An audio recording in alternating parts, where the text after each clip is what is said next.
Alors bonsoir à toutes et à tous, je suis ravi de vous retrouver pour une 414e rencontre Vlil et donc on a la chance ce soir de recevoir non pas un mais deux auteurs de la collection True Crime aux États-Unis puisqu'il y a aussi une collection en France dont on parlera sûrement à la rentrée prochaine. Là en l'occurrence c'est David Alexander Cassan pour La fugue sanglante de Charlie Cohen aux éditions 10-18 et Society. Et de l'autre côté, nous avons Jean-Marie Potier pour On a tué Huey Long. Pareil, on va aller dans le Delaware et en Louisiane pour ce soir. Bonsoir déjà à tous les deux. Bonsoir. Alors, pour vous mettre dans l'ambiance, évidemment, vous le savez, nous ne sommes pas dans une soirée feel good. Une route nocturne file vers l'inconnu, éclairée seulement par les néons tremblotants d'une station-service perdue. Sur le siège avant d'une voiture volée, un jeune homme, tremblant, regarde dans le rétroviseur le spectre de ses parents qu'il vient de laisser derrière lui, assassinés dans la tranquillité feutrée d'une banlieue aisée. À des milliers de kilomètres et des décennies de distance, sous le dôme de marbre blanc du Capitole de Louisiane, un sénateur au charisme incandescent s'effondre, fauché par des balles en pleine ascension, tandis que les échos de son rêve présidentiel se brisent contre les murs. Deux histoires véritables, deux trajets sanglants, l'un intime, l'autre familial, l'un politique, l'autre national, que tout semble finalement opposés et qui pourtant se répondent comme les deux faces d'une même médaille obscure. Ces deux livres et ces deux auteurs nous plongent au cœur de ces deux tragédies américaines. Dans le premier, David Alexander Cassan, journaliste franco-américain et scénariste, retrace la cavale d'un fils prodigue de 24 ans qui, un soir de novembre 1988, dans le Delaware, devient parricide avant de s'égarer pendant 18 mois à travers les États-Unis. Dans le second, Jean-Marie Potier, journaliste passionné de culture anglo-saxonne que nous avions déjà reçu pour l'affaire Emmett Till, rouvre le dossier de l'assassinat retentissant du Kingfish, Huey Long, figure populiste de la Louisiane des années 30, abattu en septembre 1935 en plein cœur du pouvoir local. Chacun de ces récits, publiés dans cette collection, en collaboration avec le magazine Society, allie la rigueur de l'enquête et la puissance du récit littéraire. Ils vont au-delà du fait divers, ils vont interroger la part d'ombre de la jeunesse et de l'ambition, la violence qui surgit là où on ne l'attend pas, le poids du destin et de la mémoire. Et c'est un voyage entre errance punk et saga judiciaire, entre la fuite d'un marginal et la chute d'un puissant que nous proposent nos deux invités. Bonsoir à tous les deux et merci d'être là ce soir pour nous raconter ces histoires qui sont plus vraies, plus incroyables encore que la fiction. Ma première question pour vous deux, on va commencer par des questions plutôt communes parce que j'aimerais savoir comment vos chemins ont-ils croisé ces deux personnages avec des histoires totalement différentes, mais en même temps, chacun va conduire à son... Qu'est-ce qui finalement vous a conduit à vous emparer de ces histoires si vraies, si singulières? Quel est le phénomène, l'intrigue, le point de détail qui finalement vous a attiré vers ces deux personnages? Commençons par David. Allez. Ok. Alors moi, le début de ma réponse est un peu trivial, mais en fait, quand on m'a proposé de chercher des sujets pour cette collection, je suis parti du principe que le principe de la collection étant de faire une affaire et un fait divers par État américain, je me suis dit que j'allais prendre le problème un peu à l'envers et choisir un État qui intéresserait peut-être moins les autres et trouver une affaire qui se serait passée là. Et il se trouve que ma mère est américaine et surtout que ma grand-mère est elle-même originaire du Delaware, qui est un tout petit État qui, pour le coup, intéresse pas grand monde, y compris aux États-Unis. Et il se trouve qu'en plus, j'ai de la famille assez proche qui vit encore là-bas, dont un cousin. Voilà. Et donc, je me suis dit, quitte à aller faire une enquête là-bas, si je suis dans le Delaware, j'aurai des gens à voir, cette petite connexion avec cet État un peu étrange de mon côté. Et du coup, j'ai cherché tout bêtement, j'ai tapé fait divers Delaware ou enfin ou, peu importe. J'ai pas les mots clés, peut-être true crime Delaware ou bref voilà. J'ai cherché une affaire criminelle intéressante dans le Delaware et je suis très vite tombé sur Charlie Cohen parce que l'avantage du Delaware c'est que c'est assez petit.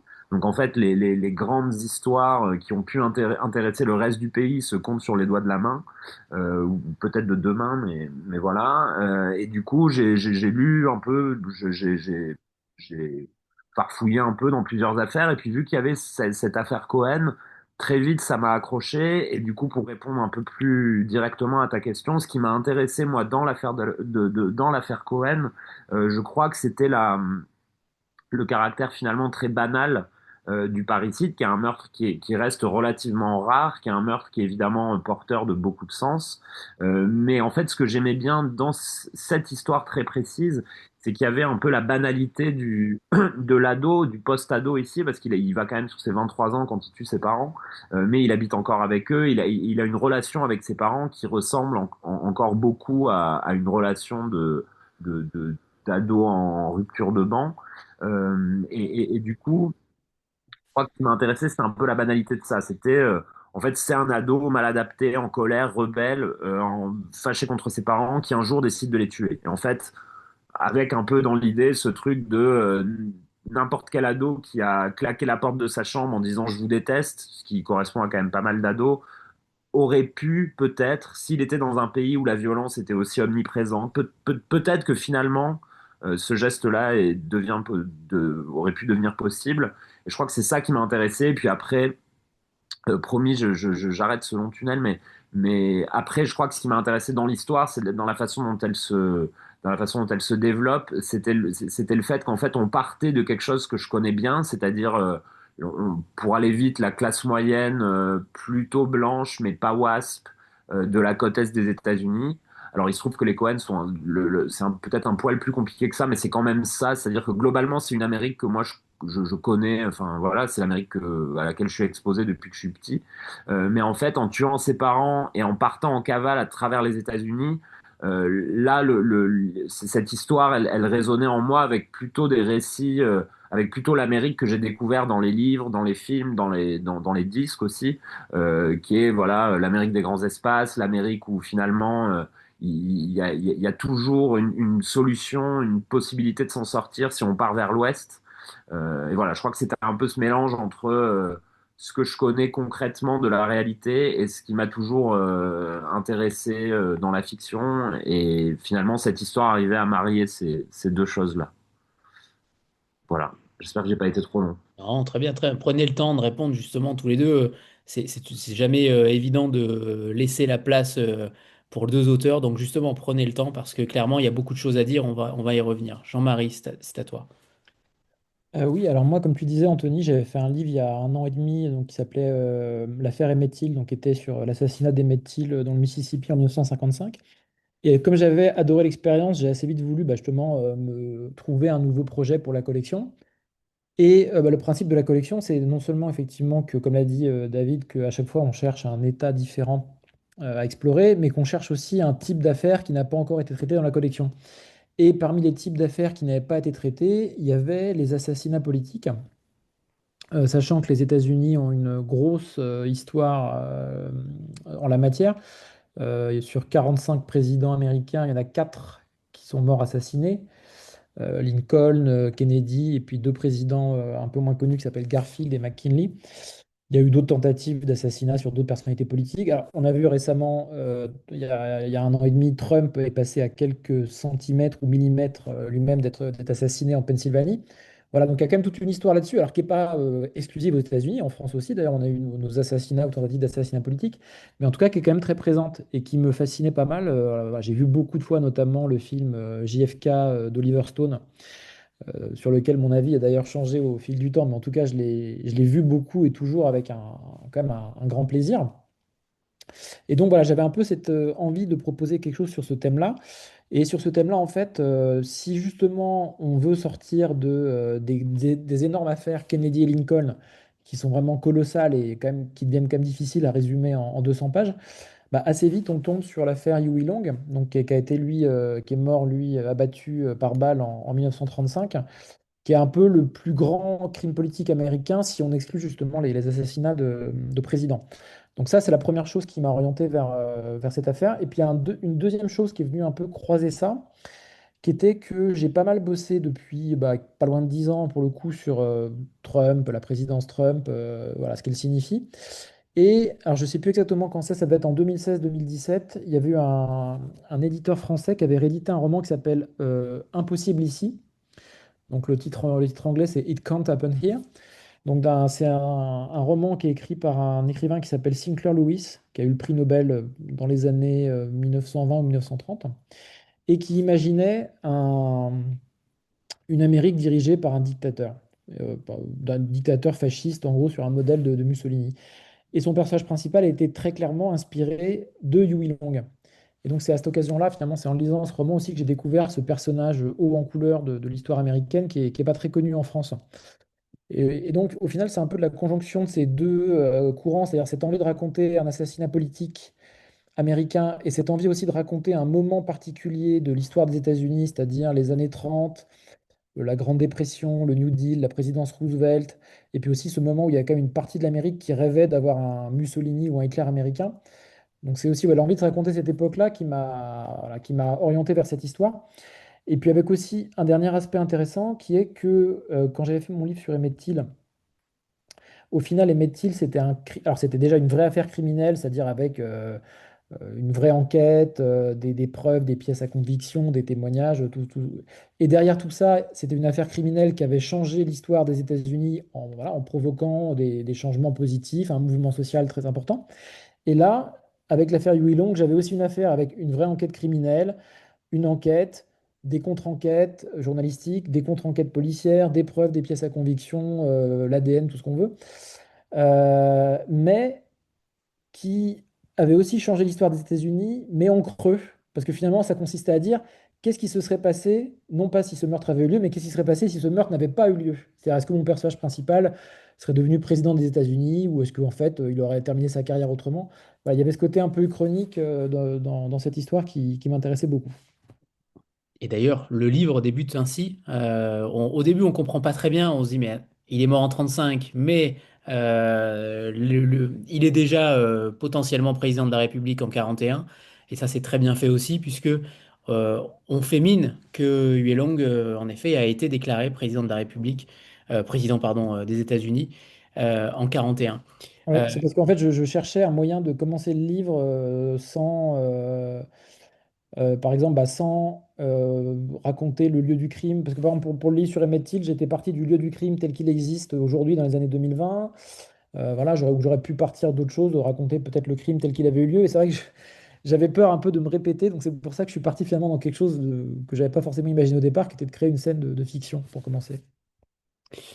Alors justement, il y a deux époques, il y a deux États, le Delaware dans les années 80 d'un côté, la Louisiane dans les années 30. Comment vous définiriez justement ces deux États à ces époques-là, qui sont en effet très éloignés, mais on a l'impression que cette Amérique, elle est quand même très uniforme aussi sur certaines thématiques.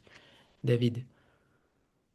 Alors difficile ou pas, je pense que je vais revenir un peu sur la chose que j'ai dit tout à l'heure, c'est que le Delaware est un État particulier parce que c'est petit. Euh, c'est un État où on a tendance à dire que tout le monde se connaît, ce qui est évidemment faux, mais à l'échelle des États-Unis, à l'échelle ouais, des différents États qui composent cette union, c'est clairement petit. Il y a peu de villes, en tout cas, où les gens se croisent. C'est peut-être ça c'est peut-être ça le bémol que j'apporterai. Et du coup, l'ambiance qu'il y a à cette époque, c'est difficile. J'ai du mal à définir plus les différentes époques dans l'histoire du Delaware. En tout cas, ce qui est sûr, c'est que le Delaware est déjà devenu ce qu'on appelle souvent aujourd'hui un paradis fiscal à l'échelle de l'Union, à l'échelle des États-Unis. Donc, il y a déjà eu cette arrivée de beaucoup d'entreprises qui vont inscrire, si ce n'est des sièges sociaux, parfois de simples boîtes aux lettres dans le Delaware. Donc il y a déjà un peu cette arrivée d'argent frais et cette place que trouve le Delaware dans la côte est des États-Unis. Ensuite, moi, pour ce qui concerne mon récit, plus que le Delaware lui-même, c'est plutôt une jeunesse, je pense qu'on essaye derrière laquelle on court dans ce bouquin. Et je pense que là, ce qui est intéressant dans l'époque, donc c'est la fin des années 80, c'est qu'en fait on parle d'une génération qui est un peu attrapé entre deux feux, ou en tout cas, je pense que moi, ce qui m'intéressait le plus dans tout ça, ou alors si je peux peut-être décrire un peu les deux feux, c'est que finalement, c'est une génération, donc Charlie Cohen, il est né en 64. Moi, il se trouve que j'avais quelques échos autour de moi parce que ma mère est née en 59 et qu'elle a cinq frères et sœurs qui sont pour quatre d'entre eux plus jeunes qu'elle. Donc c'est un peu c'est quand même un peu la génération de ma mère. Et en fait, moi, ce que j'ai toujours trouvé intéressant, c'est que ma mère avait une relation assez riche au mouvement hippie, duquel elle se revendique presque. Alors, ça la fera rire je pense que ça la ferait rire de m'entendre dire ça, mais en tout cas, elle a toujours eu une espèce de sympathie pour le mouvement hippie. Donc, moi, je pense que petit, j'ai grandi avec l'idée que ma mère était une hippie étant jeune.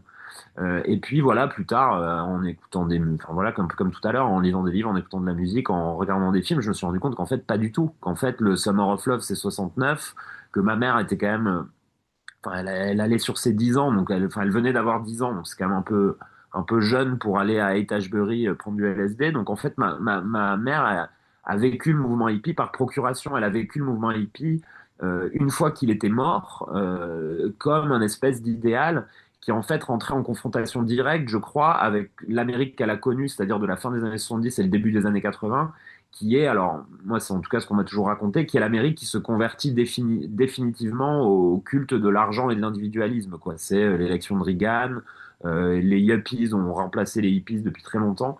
Et du coup, ce livre est absolument pas sur ma mère, mais je crois que chez Charlie Cohen, j'ai trouvé un peu ce truc d'une espèce de génération. Il y a eu beaucoup de générations perdues, peut-être même qu'on pourrait dire que toutes les générations se considèrent comme perdues à un moment, mais en tout cas, cette génération-là, elle se retrouve dans une position un peu particulière parce qu'elle est à la fin d'un âge d'or de l'Amérique, ou en tout cas ce que moi je peux considérer comme un âge d'or de l'Amérique, avec voilà, toutes les avancées des années 60, avec le, la contre-culture, enfin les contre-cultures d'ailleurs. Il y a toutes ces choses-là qui se passent. Et puis en fait, dans les années 80, ça va être une nouvelle période faste pour au moins une partie de l'Amérique. Mais en tout cas, voilà, ça va donner autre chose. Et donc on a cette génération qui est un peu coincée entre les deux. Et voilà, je pense que ce qu'il y a de générationnel aussi dans cette histoire, c'est que Charlie Cohen, c'est quelqu'un qui va essayer de s'accrocher à à des purs signifiants en fait générationnels. Donc c'est quelqu'un qui va essayer de faire du rock, qui essaye un peu d'écrire, il dessine. Et en fait, dans tout ça, il essaye de faire des choses de son temps, quoi. Quand il fait de la musique, c'est du punk hardcore très années 80 aujourd'hui, on dirait. Quand il dessine, moi, il y a des dessins à lui que j'aime beaucoup, qui sont des espèces de versions de classiques qu'il a vues et qu'il essaie de réinterpréter. Enfin, et il y a des choses que je trouve hyper amusantes, mais voilà, on revient à ce truc de finalement, c'est une génération un peu perdue si on regardait l'histoire de la jeunesse américaine sur 50 ans. J'ai l'impression qu'on dirait, voilà, il y a la génération des baby boomers qui découvrent le rock avec Elvis ou avec les Beatles. C'est déjà c'est déjà un schisme assez important. Ensuite, on a je sais pas, alors c'est sans doute que je surestime l'importance de cette génération-là, mais il y a la génération de ce qu'on appelait les millennials qui vont être biberonnés à MTV et qui vont découvrir Internet. Et en fait, entre les deux, il y a cette génération qui, alors je m'amuse un peu avec ça dans le bouquin, mais qui a été appelée le baby bust à un moment, et qui finalement, c'est une génération où il y a, les familles sont moins nombreuses, les éléments de culture jeune, entre guillemets, en tout cas, en tout cas là, à l'heure où on parle, ont parfois un peu moins survécu que les choses qui leur ont juste précédé ou qui leur ont juste succédé. Euh, voilà, donc encore une réponse très longue, plus sur l'Amérique et la jeunesse que sur le Delaware. Mais voilà, voilà. Et juste pour préciser, c'est aussi un livre qui se passe un peu au Delaware et beaucoup ailleurs. Du coup, ça explique aussi que ma réponse soit pas hyper localisée, parce que finalement, le bouquin se passe un peu au Delaware, mais beaucoup ailleurs. Voilà. Parce que le principe même et c'est dans le titre, c'est cette fugue. C'est cette fugue pendant longtemps qui va traverser beaucoup de choses. Ce Charlie Cohen, il va traverser beaucoup de choses. Il va aussi, pas seulement aussi tuer ses parents, il va faire aussi beaucoup d'autres choses pour le coup. Et ça, j'étais pas forcément très au fait de cela. On comprend mieux quand on lit le livre. Et alors, quant à vous, Jean-Marie, autre ambiance pour le coup. Alors là, il y a une immense bibliographie. On va reparler des sources juste après. C'est vrai qu'à chaque livre de Jean-Marie Potier, il y a une immense bibliographie. Il y a beaucoup de sources, il y a beaucoup de textes, il y a beaucoup de sources même cinématographiques et autres. On en reparlera tout à l'heure. Mais qu'est-ce qu'il se passe dans les années 30? Est-ce que comment vous avez vécu cette période-là finalement par contumace finalement et non pas en y allant directement? Comment vous avez vécu cette période-là, cette Louisiane des années 30? Alors moi, je dirais je pense qu'il y a deux choses que je connaissais pas forcément, que j'avais pas forcément en tête, qui m'ont surpris. Une qui est pas spécifique à la Louisiane, qui est, voilà, qui existe dans les années 30 un peu partout aux États-Unis, et puis une autre qui est plus spécifique au sud et à la Louisiane.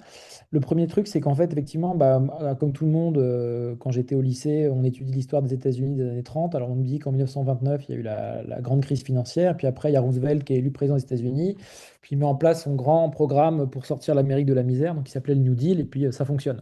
Ce qui, dans les grandes lignes, est vrai. Mais ce qu'on n'apprend pas forcément en ce moment-là, c'est que c'est un programme qui n'a pas du tout été consensuel ni facilement accepté et qui a déclenché des batailles politiques homériques. Et que notamment Roosevelt était considéré par une partie de l'Amérique comme un communiste en puissance, ou voilà, en gros. Et que face à lui, en fait, il y avait des gens qui justement ont voulu le combattre en proposant un État fort qui ressemblerait à l'Allemagne de Hitler ou à l'Italie de Mussolini. Voilà, donc ça, c'est vrai que c'est quelque chose que j'avais pas forcément en tête et qu'on voit quand on regarde non seulement Huey Long, mais des personnages un peu secondaires de cette histoire, notamment des gens qui l'ont soutenu, qui ont essayé de prolonger son œuvre, voilà, qui sont des gens qu'on pourrait qualifier aujourd'hui de fascistes ou de fascisants. Ça, c'est la première chose.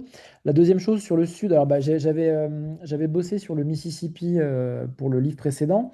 Et donc là, la Louisiane, et qui est quand même un territoire politiquement, puisque c'est quand même le cœur du livre, la politique, puisque c'est un assassinat politique, c'est quand même un territoire qui est assez surprenant au sens où la Louisiane de l'époque, en gros, c'est 90% de gens qui votent démocrate. Donc en fait, la politique, ça se résume au Parti démocrate et puis aux luttes à l'intérieur du Parti démocrate. Et les républicains, en gros, font de la figuration. Sachant, à titre de comparaison, j'ai pas le chiffre précis en tête, mais aujourd'hui, la Louisiane, ça doit être un État qui, je pense, à 60-65% vote Trump, vote républicain. Et donc, en gros, ce qui est intéressant à voir, c'est de voir un peu les luttes de pouvoir entre tous ces démocrates. Et alors, vous avez notamment un groupe qui, en gros, règne sur la Louisiane à l'époque, et qu'on appelle les Bourbons, qui reflète bien l'héritage français, et qui sont en gros des gens qui gèrent la Louisiane en notable, voilà, sans accorder évidemment de nouveaux droits ni aux travailleurs, ni aux Afro-Américains, qui restent complètement marginalisés plus de 60 ans après la fin de la guerre de succession. Voilà, qui gèrent vraiment, c'est sans doute pour ça qu'on les appelle les Bourbons d'ailleurs, qui gèrent la Louisiane comme leurs ancêtres aristocrates français. Et en face de ça, vous avez des gens comme Huey Long qui appartient au même parti et qui lui vient alors d'une partie assez spécifique de la Louisiane, qui est le nord de la Louisiane, euh, d'une petite ville qui s'appelle Winfield, et qui est en gros une Louisiane qui ne ressemble pas du tout aux paysages qu'on peut voir dans le sud, ces paysages un peu de bayous et de rivières très très fertiles, qui est une Louisiane beaucoup plus globalement pauvre, beaucoup plus rurale. Et lui, voilà, et lui, finalement, ce personnage principal de mon livre, bah, il incarne ça, il incarne un peu les ploucs de Louisiane qui viennent à la grande ville pour défier les aristocrates qui dominent la politique locale depuis tant d'années. Ce qui est assez ironique d'ailleurs, puisqu'il va finir sa vie, en l'occurrence, Huey Long, dans cette grande ville assassinée. Donc voilà, c'est un peu ces deux phénomènes-là, moi, qui m'ont pas mal intéressé quand je me suis plongé dans ce territoire. Et puis aussi, bien sûr, l'aspect français qui est quand même assez amusant à voir. C'est-à-dire, alors, évidemment, dans les noms des personnes, les noms des personnes à l'époque, les noms des personnes aujourd'hui. Voilà, j'ai interviewé des gens qui m'ont dit, bah oui, moi, ma famille était française il y a 5 6 7 générations. On est arrivé de Saint-Malo, ce genre d'histoire. Donc c'est assez amusant. Et puis vous voyez quand même, on voit là-bas quand même toutes les traces de la présence française assez vite, quoi. J'ai été voir la résidence du gouverneur de Louisiane à Bâton Rouge. Vous avez un grand portrait de Huey Long majestueux dans l'entrée. Et puis à 5 mètres de là, vous avez un buste de Napoléon. Donc voilà, donc il y a de Napoléon Ier. Donc voilà, il y a quand même tout cet aspect français de l'histoire qui est aussi était assez cet aspect culture française qui était aussi intéressant à voir et puis qui, pour le coup, qui tranchait avec le Mississippi des années 50 que j'avais exploré dans le livre précédent.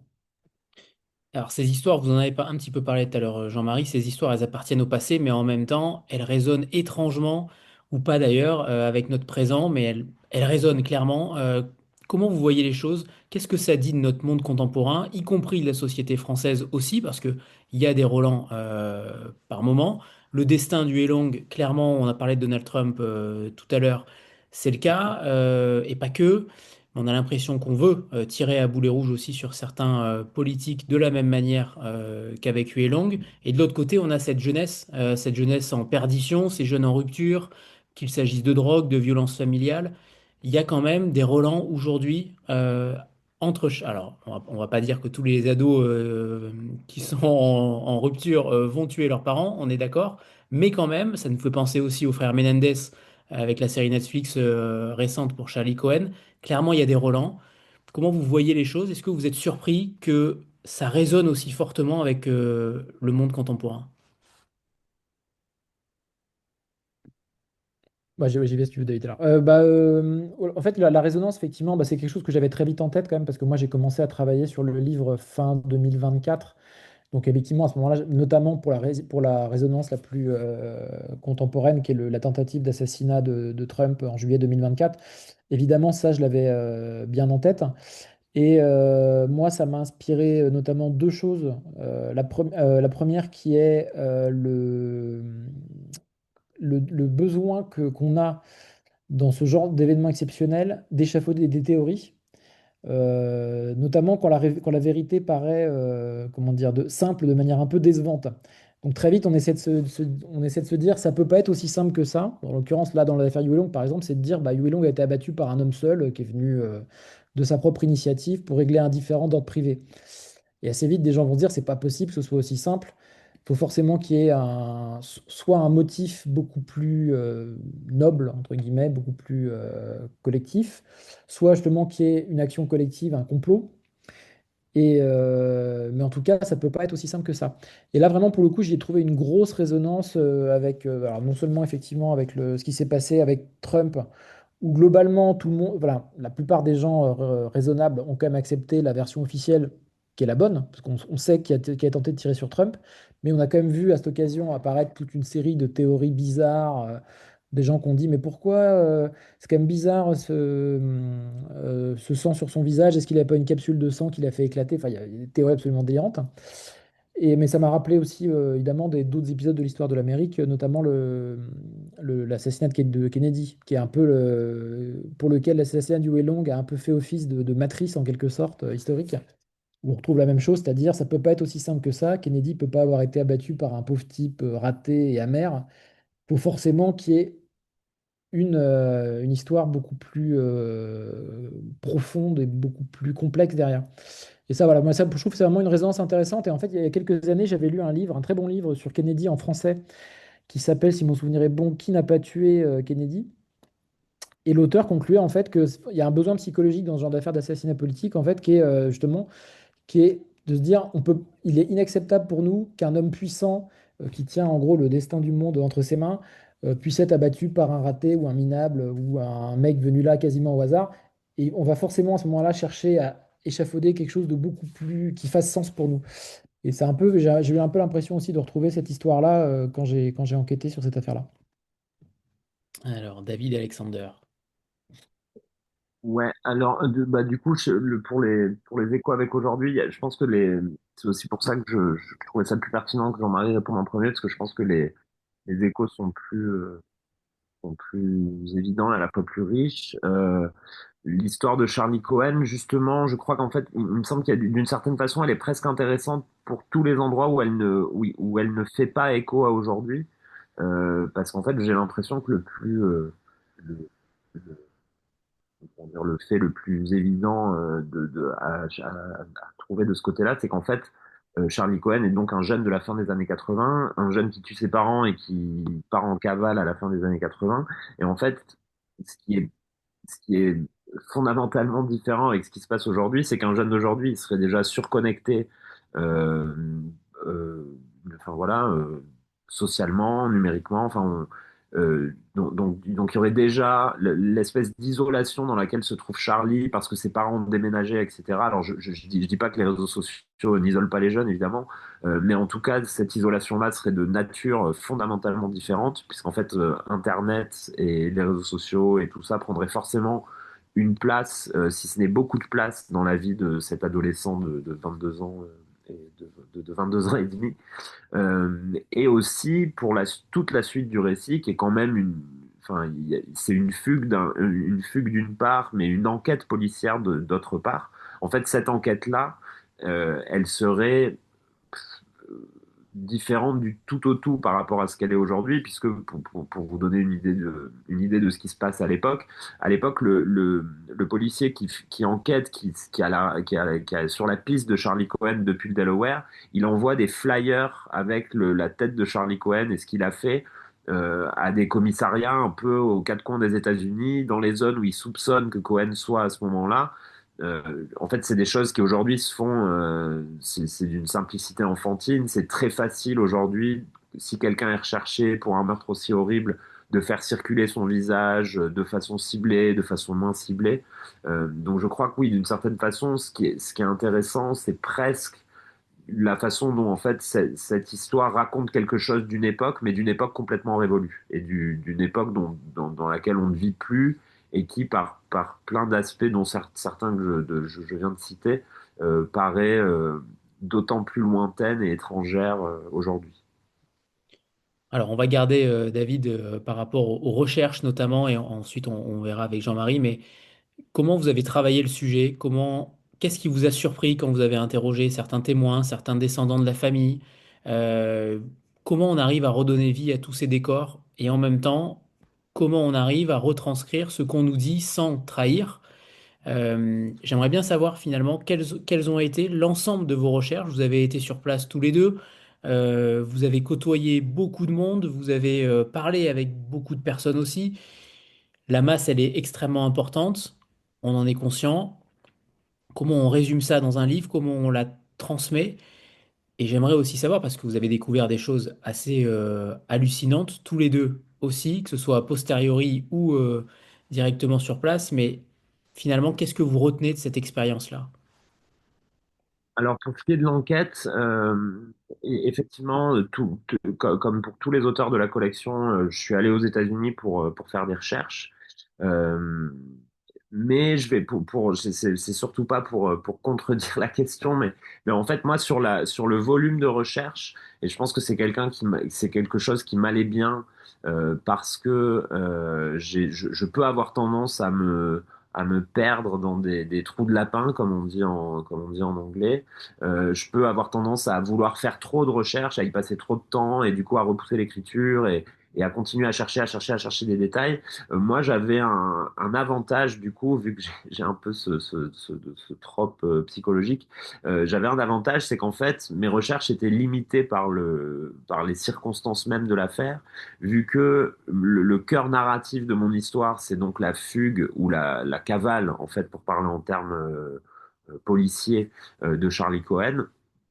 Et le problème, c'est que sur cette cavale, la seule source qui existe finalement, c'est Charlie Cohen lui-même. Parce que dans allez, 75% de cette cavale, il est quand même très souvent seul ou avec des personnages que lui-même n'a pas très bien identifiés. Où je pense par exemple à un moment, il est chercheur d'or pour quelques semaines dans le désert de l'Arizona. Il est avec quelqu'un qui s'appelle David Flanders. Alors, je ne sais pas s'il y a des fans des Simpsons, mais David Flanders, vous vous doutez que c'est un nom quand même assez commun. Et donc du coup, David Flanders, chercheur d'or, fin des années 80, c'est pas une recherche qui va beaucoup vous aider. Donc en fait, j'étais un peu confronté à ce problème qu'en fait, j'avais beau avoir envie de faire des recherches. Alors, j'ai lu, il y a un seul bouquin qui est paru aux États-Unis au milieu des années 90 sur l'affaire, en fait, juste après le premier procès, finalement. Du coup, j'ai pu lire ça, donc ça m'a donné Mike un. Walsh.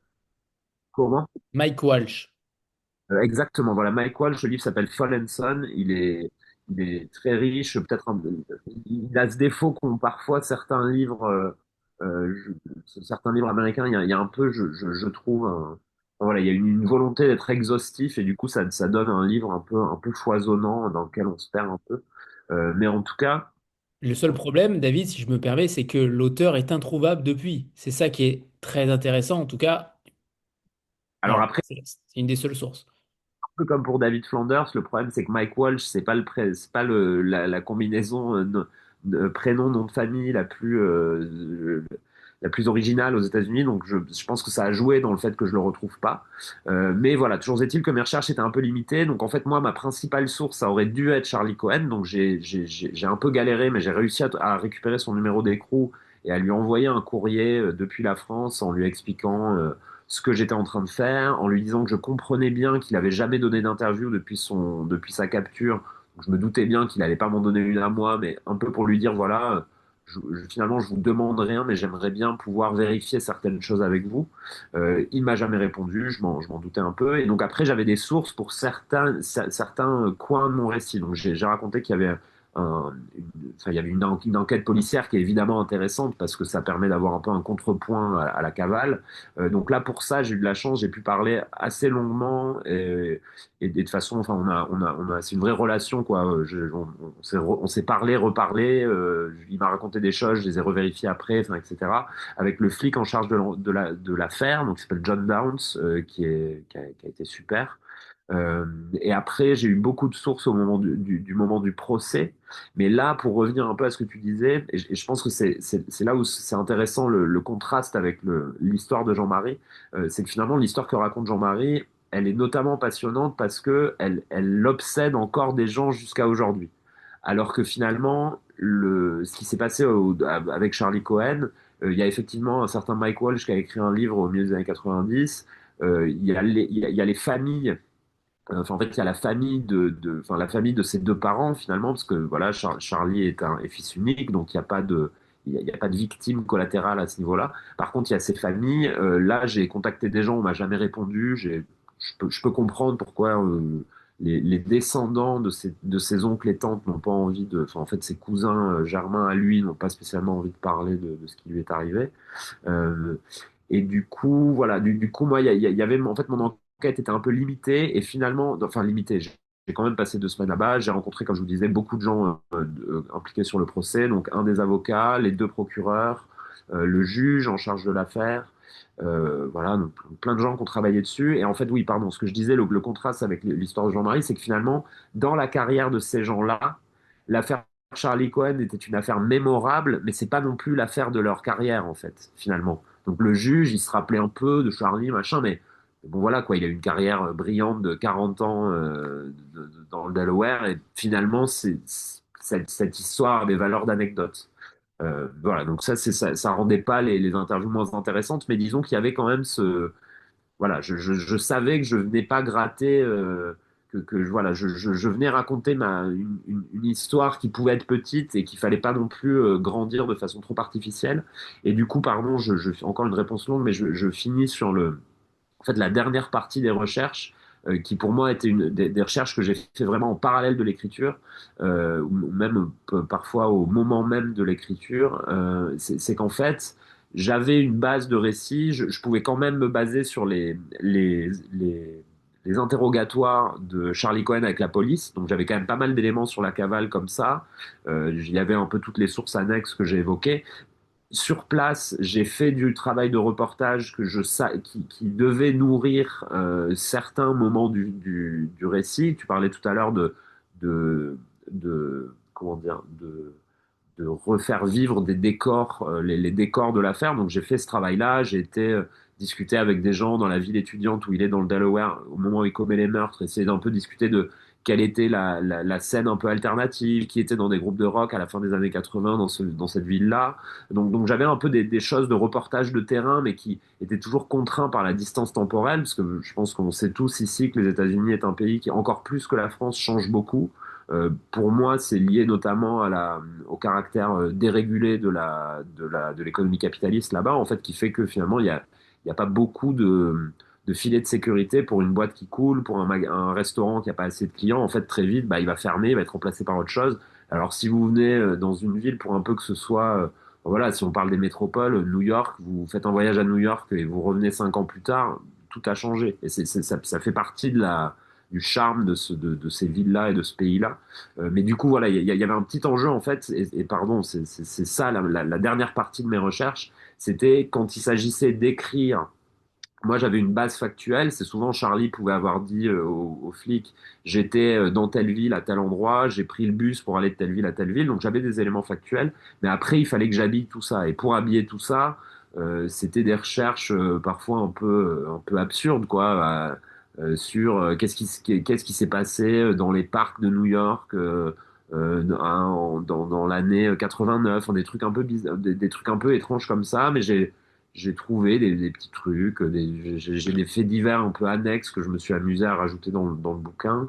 Mais voilà, il y avait des petites recherches un peu complémentaires qui venaient compléter mon reportage parce que j'ai évidemment pas pu aller sur les traces de Charlie Cohen, faire tous les milliers de kilomètres qu'il a parcouru pendant sa cavale. Donc il fallait que voilà, j'ai fait du Google Maps, j'ai fait du Street View.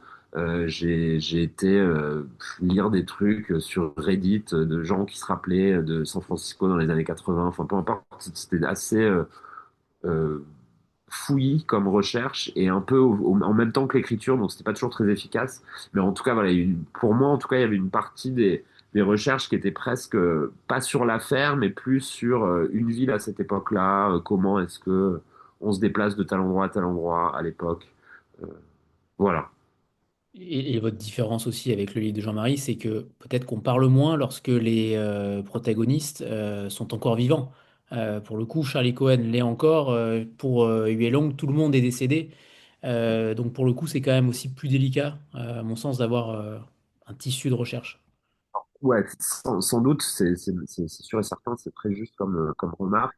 Il se trouve que dans ce cas-là, je dirais c'est presque un espèce de cas particulier, parce que vu que Charlie Cohen n'a pas vraiment de famille et qu'il est en prison depuis longtemps, j'ai même parfois eu le sentiment pour aller pour aller pour aller un peu à l'opposé, qu'en fait on en parlait presque comme quelqu'un qui était déjà mort. C'est qu'en fait des fois, et c'est pour viser personne, mais pas, notamment les gens qui étaient impliqués sur l'affaire me parler de lui au contraire avec beaucoup de liberté parce que finalement, il est en prison, il va rester en prison, il aura sans doute jamais vent de ce que je raconte à un journaliste français qui vient me parler de cette histoire-là. Et du coup, je pense que j'avais moins cet effet de voilà respecter les gens encore vivants que je l'aurais eu s'il y avait de la famille, s'il y avait une perspective de libération à court, moyen ou long terme. Là, il y avait voilà, il y avait un peu un côté ah oui, cette drôle d'histoire avec ce drôle de gars. Bon, on peut raconter un peu ce qu'on veut dessus, quoi. Ouais, c'est souvent le cas lorsqu'il y a une prison à vie. C'est vrai qu'on a tendance à éteindre, entre guillemets, la vie de l'individu dans les médias et ailleurs. Ok. Jean-Marie, c'est à vous. Alors moi j'avais un avantage et un handicap par rapport à David. L'avantage c'est que comme c'est une énorme affaire aux États, alors c'est une affaire qui est très peu connue en France, mais que c'est une énorme affaire aux États-Unis. Il y a eu quand même pas mal de choses écrites dessus dans la presse, quelques livres. Elle est évoquée par ailleurs en passant dans pas mal d'ouvrages aussi de cette période.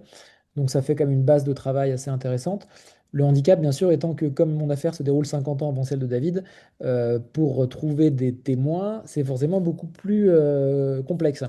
Alors, il y avait quand même une première chose, moi, qui m'a aidé, et d'ailleurs, s'il n'y avait pas eu ce phénomène-là, je pense que j'aurais pas fait le livre, qui est qu'il y a eu une deuxième enquête au début des années 90 qui a été ouverte par l'État de Louisiane.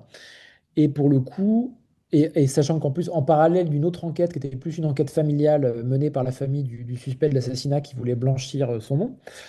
Mais bon, et en tout cas, les 90% des gens qui étaient impliqués dans ces deux enquêtes étaient encore en vie en 2025. Donc ces gens-là, j'ai pu les rencontrer. Voilà, j'ai passé notamment un long moment à Baton Rouge, un long moment à la Nouvelle-Orléans. J'ai aussi pas mal sillonné les routes de Louisiane.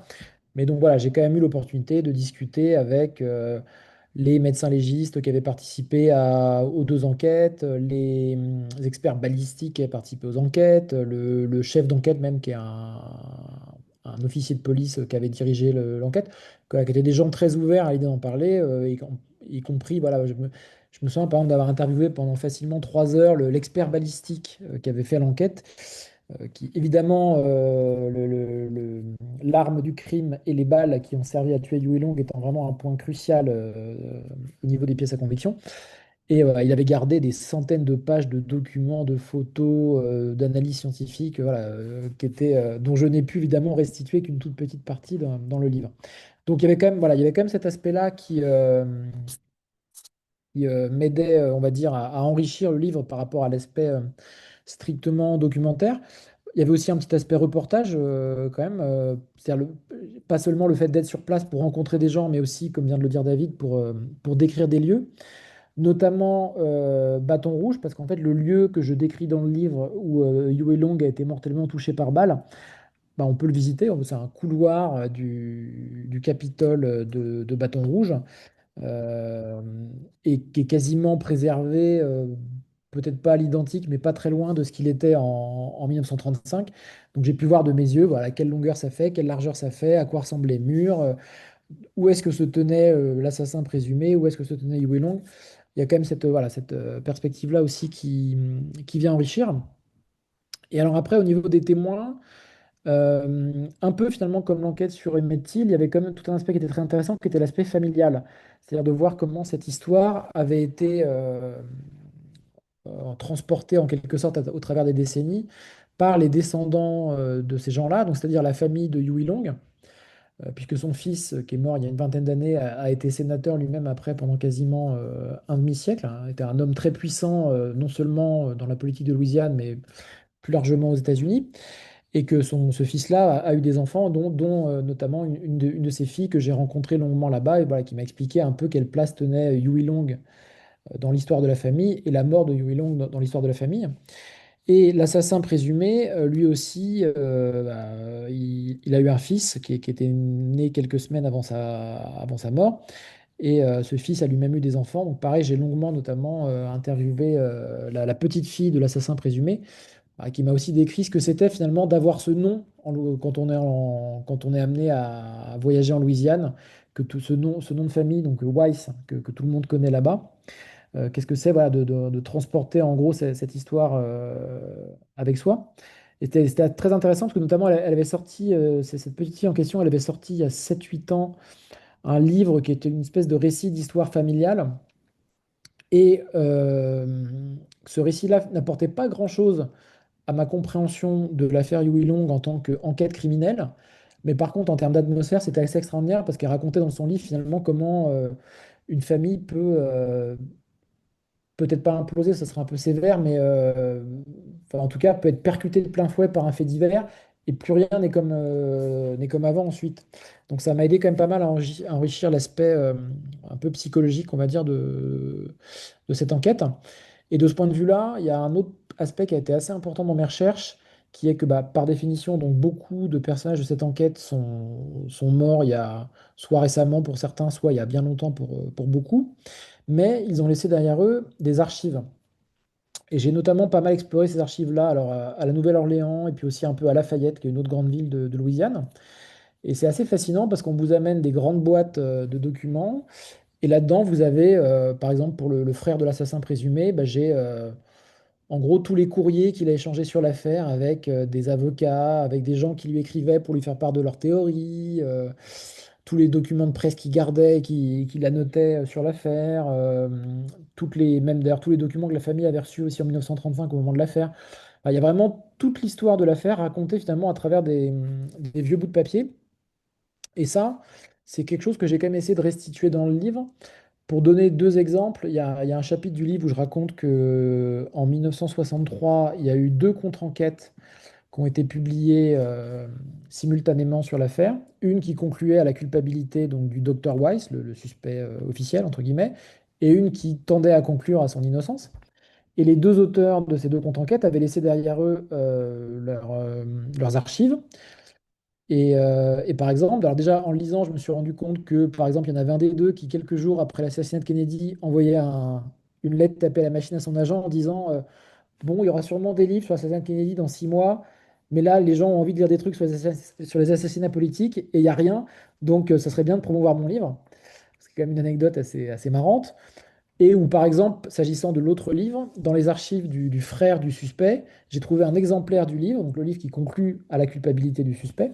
Et l'exemplaire a été dédicacé. En gros, l'auteur du livre avait dit bah, je dédicace ce livre à Thomas Weiss en espérant qu'il restera mon ami, en gros, après sa lecture. Enfin, c'est pas exactement ça, mais c'est quelque chose comme ça. Et ça, finalement, ces petites histoires, ces petits détails, ça apporte rien au sens strict à la compréhension de l'enquête criminelle, des pièces à conviction, de qui a fait quoi. Mais par contre, ça ajoute un petit parfum à l'histoire, enfin une petite atmosphère, voilà, qui est quand même au final aussi l'aspect intéressant. C'est-à-dire, je me suis jamais lancé dans ce livre-là en me disant 90 ans après, je suis plus malin que tout le monde, je vais arriver avec la preuve définitive qui va éclaircir l'affaire à 100%. Donc finalement, je savais qu'il resterait une part de mystère et ce qui m'intéressait, c'était aussi de le mettre en scène, entre guillemets, avec un peu toutes ces petites touches humaines. Vous révélez même que, alors c'est la presse qui le révèle 6 jours après d'ailleurs l'assassinat de Kennedy, on révèle que Lee Harvey avait emprunté un livre sur l'affaire Huey Long. Il y a des petites anecdotes comme ça qui sont savoureuses, entre guillemets, bien entendu, mais qui sont quand même lourdes de sens. Oui, oui, bah c'est effectivement et en fait c'est une anecdote qui est liée à une autre, enfin un autre aspect plus global, qui est qu'en fait Kennedy a été assassiné à Dallas, mais que la Louisiane joue un grand rôle dans l'affaire Kennedy au sens large, puisque bah, Lee Harvey Oswald donc avait passé du temps en Louisiane l'été précédent l'assassinat et que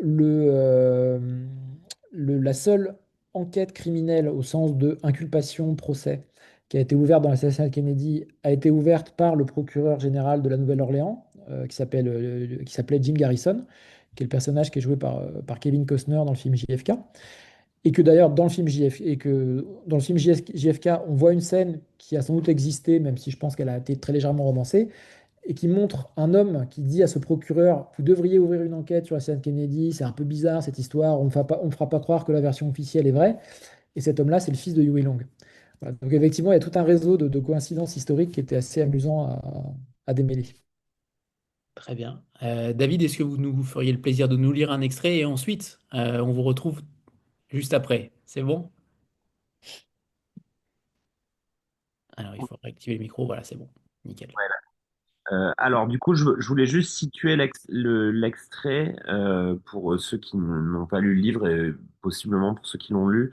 Donc, du coup, on se place à la fin de la première partie et donc on va finir juste avant le meurtre. Et juste avant ce petit extrait que je vous lis, il y a deux éléments factuels qui sont importants. C'est qu'en fait, le groupe dans lequel que Charlie Cohen a formé dans le Delaware, devait donner son premier concert, mais en fait, pour une fête de Halloween.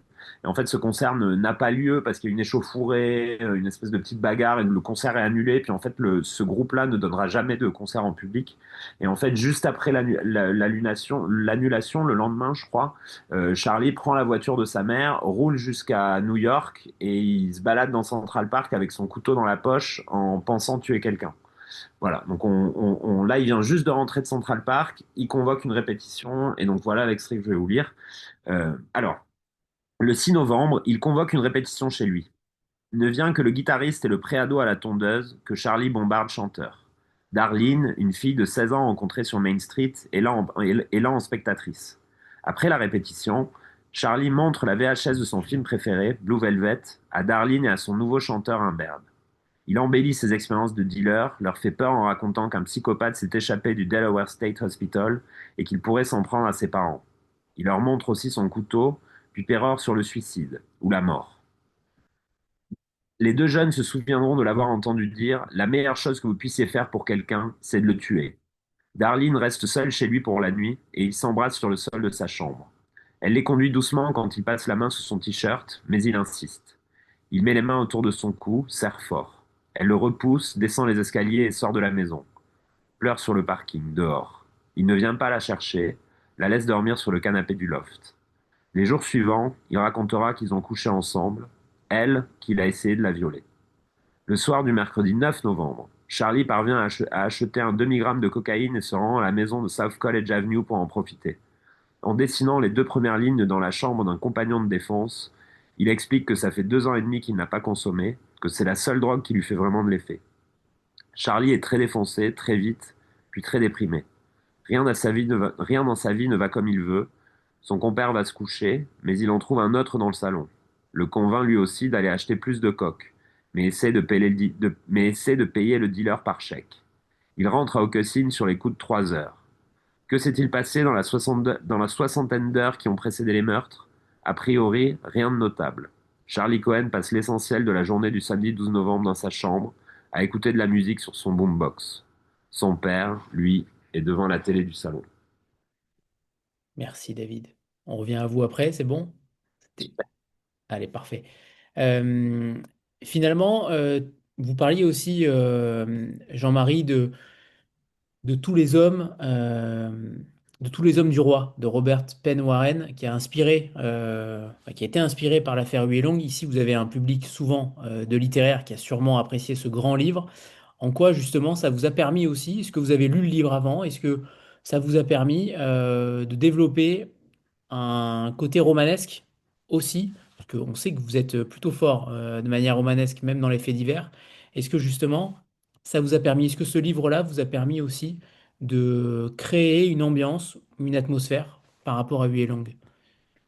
Alors le livre, je ne me souviens pas si je l'avais lu avant. Je sais que je l'avais avant, mais comme je pense tous les gens réunis ce soir ici, j'ai une pile de livres chez moi non lus qui s'accumulent dangereusement.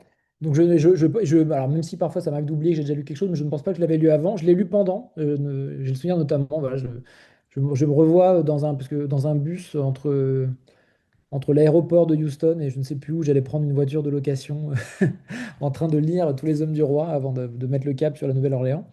Donc voilà, donc je l'ai lu pendant. Et moi, notamment, là où ça m'a. Alors, je prétendrai pas du tout que ça m'a influencé parce on ne boxe pas dans la même catégorie avec le roman de Robert Penn Warren. Je n'irai pas jusqu'à prétendre ça. Mais moi, ce qui m'a fasciné surtout, c'est de voir quand même que bah, dans ce roman-là, il y avait ce besoin d'imaginer un scénario plus complexe qu'il n'en a l'air quand survient un événement dramatique. Voilà, parce que dans le livre en question, qui est inspiré du destin du Huey Long, il y a un meurtre d'un politique de haut niveau qui a l'air simple qui en surface a l'air simple et qui en fait en surface se révèle beaucoup plus complexe et beaucoup plus alambiqué qu'on ne le croit. Donc finalement, c'est surtout ça, c'est surtout ce désir d'imaginer un scénario à partir d'un événement que tout le monde a vu qui m'a intéressé. Ça, c'est la première chose. Et la deuxième chose, qui est donc le roman de Robert Penn Warren met en scène aussi, pareil, un gouverneur d'un État du Sud. Alors, on ne dit pas quel État précisément, mais un gouverneur d'un État du Sud. Et le personnage est assez fascinant parce qu'il est il peut à la fois être effrayant, repoussant, mais il est aussi charismatique, il est aussi brillant. Donc, on ne sait jamais trop sur quel pied danser. Et Huey Long, au final, c'est un peu pareil. C'est-à-dire que, bah, Anthony, vous mentionniez tout à l'heure qu'il y avait beaucoup de livres sur lui. Et en fait, les livres sur lui, il y a des gros désaccords entre les historiens, entre ceux qui considèrent que c'était un dictateur quasiment fasciste, et puis ceux qui considèrent que c'est le libérateur de la Louisiane, en gros, qui est arrivé et qui a rendu le pouvoir au peuple après des décennies de gouvernement par l'aristocratie dont je parlais tout à l'heure. Et donc, il y Tiens, a aussi tiens, résonance. Tiens, tiens, résonance avec Donald Trump. voilà, donc il y a aussi ce côté-là finalement ce personnage qui peut à la fois être complètement repoussant et qui aussi en même temps a aussi un énorme pouvoir de séduction. Donc j'ai aussi essayé un peu en tout cas de rendre ça dans le livre, à la fois voilà, en essayant quand même un peu d'expliquer quel débat historique avait engendré le personnage sans prendre parti en tout cas moi-même, quoi. On le voit rien qu'à ses photos, hein. Alors, il fait penser presque à Georges Marchais, mais on sent qu'il a quand même un immense charisme aussi, Huey Long. Euh, Oui, c'est vrai. oui, pardon, Jean-Marie. Non, j'allais dire, il a aussi un humour un humour assez marqué parfois. Je ne sais pas si Georges Marchais avait de l'humour, c'est pour ça que j'étais en train de m'interroger. C'est pas faux. Au fil du livre, il y a plusieurs théories justement qui émergent. Donc, il y a cette version officielle du médecin isolé Carl Weiss avec ce ressentiment personnel, mais il y a aussi une autre hypothèse. Alors, je ne sais pas si on peut en parler totalement aussi, mais il y a une autre hypothèse. La question étant surtout comment vous choisissez. Est-ce que déjà, sur l'affaire Emmett Till, il y avait aussi débat, il y avait aussi des questions et j'ai l'impression que vous aimez bien aller sur ce genre d'affaires et pas forcément aller sur une affaire comme Charlie Cullen où là, clairement, on connaît le coupable. Il y a pas de débat particulier, mais c'est plus sur la trame narrative du personnage.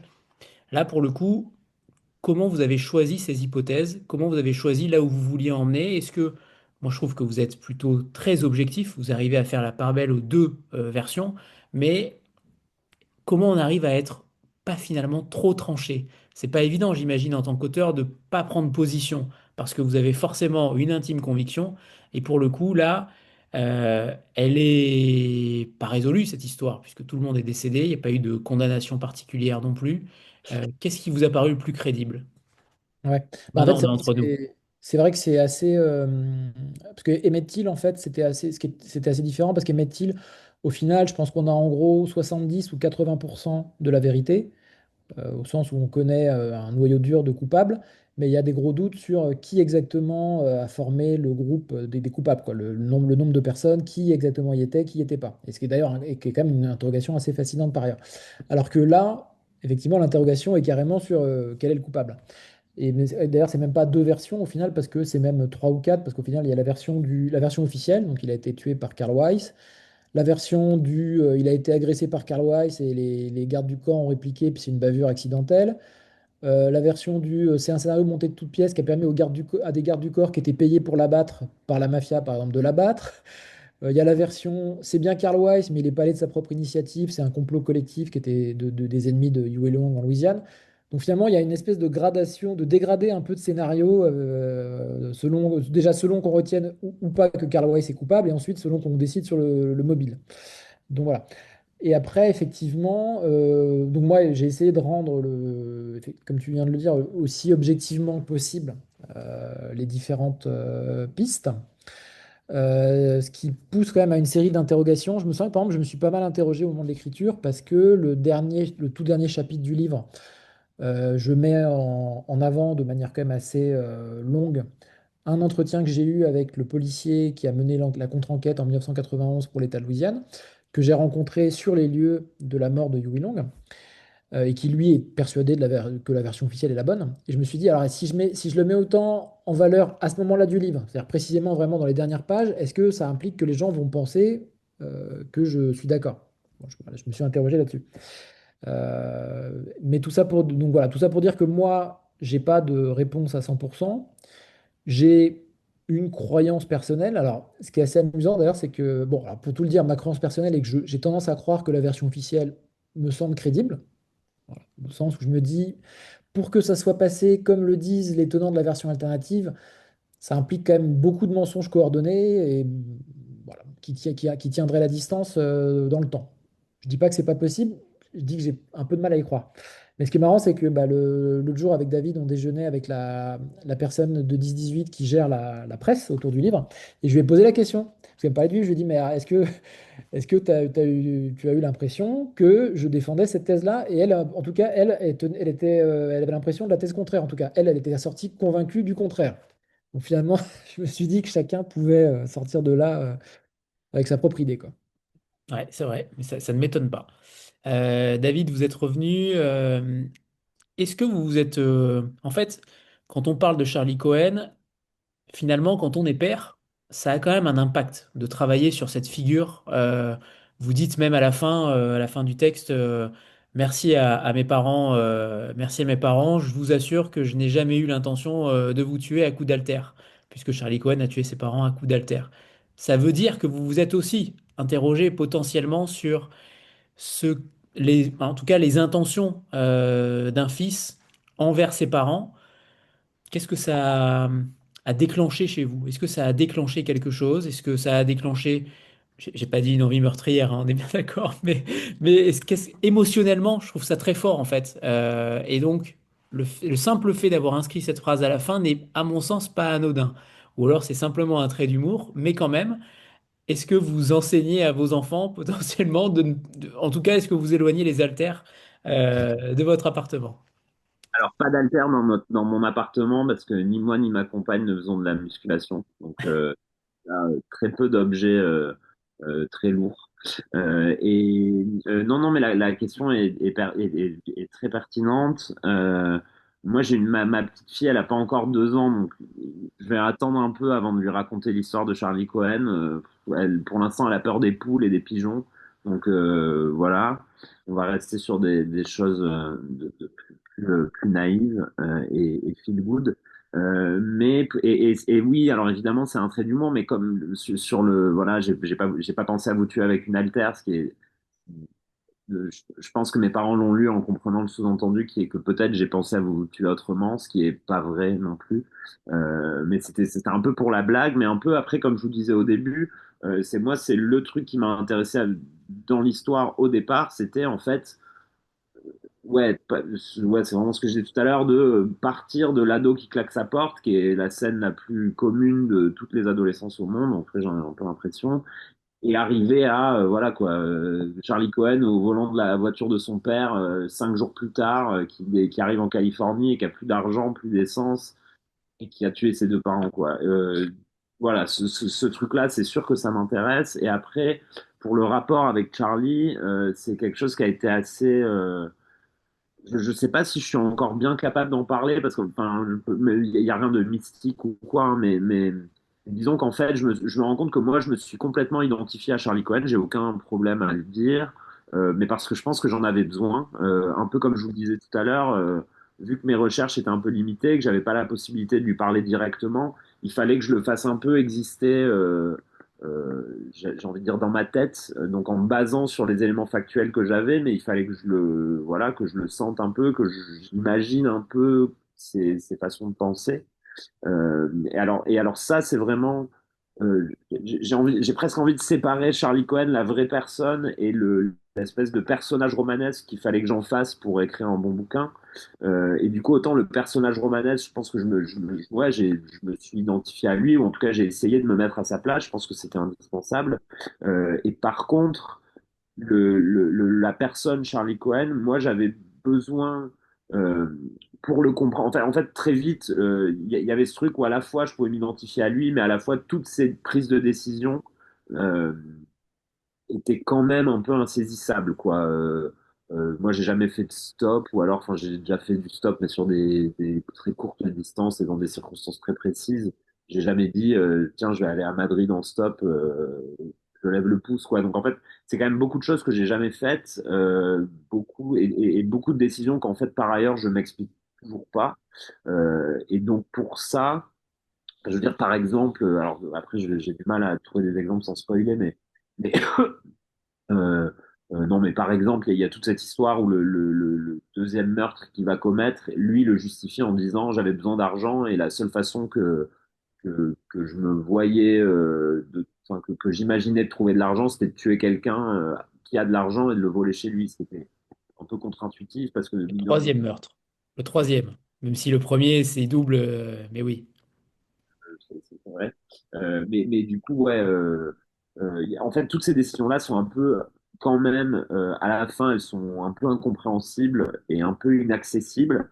Et du coup, pour moi, je sais que, et ça, pour le coup, je vais le crédit, je peux le donner tout entier à Mike Walsh. C'est que en lisant le bouquin de Mike Walsh, il y avait vraiment, en tout cas pour moi, il y avait une page euh, qui a presque eu fonction d'élucidation pour moi quand je l'ai lu. C'est le fameux, alors désolé parce que là, je raconte de plus en plus d'éléments du livre, mais en tout cas dans le livre, lors du procès, il y a la confrontation des experts psy. Et en fait, je ne spoil rien, mais disons qu'il y a un expert psy qui apporte une nouvelle thèse qui contredit un peu ce qu'ont dit ses confrères avant. Et moi, j'ai vu là-dedans une explication euh, pas si complète et pas si exhaustive que ça, mais en tout cas, qui était un peu le début d'une explication. Et ensuite, ce que j'ai fait, il se trouve que une des sœurs de ma compagne est pédopsychiatre. Donc alors elle traite clairement des cas d'enfants, du coup, d'adolescents qui sont plus jeunes que Charlie Cohen au moment des meurtres, ça c'est certain. Mais en tout cas, elle est confrontée à ces questions-là. Et puis évidemment, elle a une base théorique sur qu'est-ce que la schizophrénie. Parce que en fait, c'est de ça dont il s'agit, c'est que le diagnostic final euh, est un diagnostic de schizophrénie. Et à partir du moment où on dit qu'il est schizophrène, en tout cas ce que cet expert psychiatre dit qu'il est schizophrène, alors il commence un peu à détricoter, à expliquer plusieurs événements de la vie de Charlie et d'expliquer comme ça. Et voilà, et donc du coup moi j'ai parlé un peu avec ma belle-sœur pour essayer de comprendre qu'est-ce que voilà déjà au départ le début de la conversation c'est que je lui ai envoyé les extraits où moi j'utilisais du sabir psychiatrique pour être sûr que je l'utilisais bien, pour avoir une espèce de relecture, pour être sûr que bien cadré, quoi. Et puis ensuite, on a un peu discuté, voilà, de à quel point la schizophrénie pouvait expliquer et pouvait ne pas tout expliquer aussi de cette histoire-là. Donc en fait, voilà, pardon, encore une réponse trop longue. Mais en tout cas, en tout cas, il y avait ce double truc où d'un côté, je m'identifie à l'ado qui trouve pas sa place dans cette société, qui ne pardonne pas les gens qui trouvent pas leur place. Ça, c'est quelque chose qui m'intéresse, mais parce que je pense que moi aussi, j'ai pu avoir du mal enfin, pour plein de raisons personnelles. Je comprends que enfin, je sais pourquoi ça m'a intéressé. Et puis après, il y avait une partie où ce personnage, autant il fallait que je me mette à sa place, autant il y a quand même quelque chose qui devait nous échapper. Et là, je pense que le, en fait, l'exercice lui-même, quoi, qui est ces espèces de livres de faits divers, de non-fiction, euh, poser des limites, en fait, faisait que peut-être que dans un roman, j'aurais pu être dans la tête de Charlie Cohen et faire comme si je comprenais son fonctionnement psychique. Là, c'était pas l'exercice, donc en fait, je pouvais un peu me retrancher derrière les faits et dire Charlie Cohen a fait ça. Je pense qu'on est un peu avec lui tout le temps, mais il y a toujours des moments où il fait des choses qui moi, n'empêchait pas mon identification, mais je sais qu'il y a des gens qui m'ont dit, voilà, de toute façon, je peux pas m'identifier à lui à partir du moment où il tue ses deux parents dans les 5 premières pages, quoi. Et voilà. Du coup, je trouve que c'était un peu pour que ça marche, il fallait, enfin, en tout cas, moi, que le livre me plaise et pour que moi, j'arrive à l'écrire déjà, il fallait qu'il y ait un peu ces deux trucs-là, quoi. C'était s'identifier à lui et à la fois être bien conscient que c'est un personnage réel dont les actions sont quand même assez, encore une fois, pardon de me répéter, mais ils sont assez décryptables, difficiles à décrypter en tout cas. Euh, et voilà, donc, c'était un peu ce truc, à la fois il faut s'identifier à lui, il faut essayer de le comprendre, et à la fois peut-être qu'on peut pas, et tout ce qu'on peut savoir, c'est ce qu'il a fait. Et après, chacun libre à chaque lecteur finalement de décider s'il comprend Charlie Cohen ou s'il a envie de le comprendre, ou si au contraire on peut pas le comprendre et alors il est à sa place en prison. Ce qui est très intéressant dans cette collection, c'est que vous avez chacun un style différent pour raconter une histoire. Et à chaque fois, c'est extrêmement tonifiant de voir que vous avez des plumes totalement différentes. Vous, David, on vous découvre avec celui-ci où on sent aussi le scénariste, on sent le cinéma derrière quand même. On voit la fugue clairement qui défile constamment. Est-ce que la question s'adresse à tous les deux parce qu'on connaissait déjà Jean-Marie avec l'affaire Emmett Till et son style aussi extrêmement documenté et très romanesque aussi. Je trouve qu'à chaque fois, vous avez des manières d'évoquer des faits divers qui sont totalement différentes et extrêmement justes. Comment vous travaillez la chose? Comment vous transformez les faits divers en prose, en roman? Alors, c'est pas un roman en réalité, mais c'est tout comme. On a l'impression vraiment d'être caméra sur l'épaule avec chacun des protagonistes. Est-ce que vous vous êtes inspiré de Truman Capote, de certains films de cavale comme Badlands? Est-ce que, au contraire, vous évitez toute influence pour trouver le ton juste, pour trouver le réel brut? Est-ce qu'au contraire, vous lisez aussi les copains dans la collection pour justement trouver une nouvelle voie dans cette collection pour éviter de vous ressembler aussi? Ça peut être intéressant. Comment vous travaillez justement ce fait divers raconté comme un roman? Je peux commencer. Je me dis que la réponse de Jean-Marie sera d'autant plus intéressante il a fait l'exercice 2 fois et que du coup, enfin, je pense qu'il a enfin, je pense que sa réponse sera plus riche. Mais du coup, alors, figurez-vous que j'ai regardé Badlands, donc comme quoi, enfin, après, c'est un film que j'aime beaucoup et qui m'a beaucoup marqué quand je l'ai vu pour la première fois et du coup que j'étais ravi d'avoir une bonne excuse de revoir Badlands. Bon, il se trouve que c'est évidemment très très très différent. Et d'ailleurs, c'est marrant parce que c'est un fait divers que Jean-Marie avait envisagé. Le fait divers qui inspire Badlands est un fait divers que Jean-Marie a envisagé de traiter pour la collection. Petit aparté. Bon voilà, après il se trouve que c'est très différent, mais que de toute façon, j'ai tendance à penser que les bons films, ça fait toujours du bien de voir un bon film, et je pense que ça aide toujours à à structurer son propre imaginaire, à dispenser des références dont on est conscient ou pas. Du coup, je suis ravi évidemment du compliment qu'on voit le scénariste dans le bouquin, ça me fait plaisir. Ensuite, à savoir comment les films ont vraiment influencé ma façon de raconter cette histoire. Encore une fois, je crois que c'est un truc, moi en tout cas, mon expérience de la chose, c'est que Je suis capable de sortir, de dire mes 5 films préférés ou mes 10 films préférés ou mes 20 albums préférés si on me le demande. Mais je crois que la façon dont on assimile des références et qu'on les réutilise ensuite, c'est quand même euh, un peu mystérieux ou en tout cas un peu opaque. Et du coup, oui, alors évidemment qu'il y a des références là-dedans. Moi, ce que j'essaye de dire, mais je ne sais pas à quel point c'est un argumentaire marketing que j'ai fini par me vendre à moi-même, mais moi, j'essaye de me dire que Sur la route est un livre que j'aime beaucoup, mais en fait, donc, Sur la route de Kerouac est un livre que j'aime beaucoup, mais avec lequel j'ai une relation, enfin, en tout cas, une relation qui a changé. C'est qu'en fait, je l'ai lu en français assez jeune, donc je sais pas, avant 20 ans en tout cas, c'est sûr. Et ça m'a assez déçu en fait finalement par rapport au beat qu'il y avait, par rapport sans doute à l'âge que j'avais, à tout ce que j'avais envie de trouver dans ce livre. Ça m'a assez déçu et puis finalement je l'ai relu peut-être 5 ou 10 ans plus tard où j'avais commencé à lire systématiquement des auteurs anglophones. Je l'ai lu en anglais. Donc du coup je l'ai relu en anglais puis dans la fameuse version parchemin là où il y a pas d'espace et pas de paragraphe. Enfin, il y a des espaces évidemment, mais il n'y a pas de paragraphe.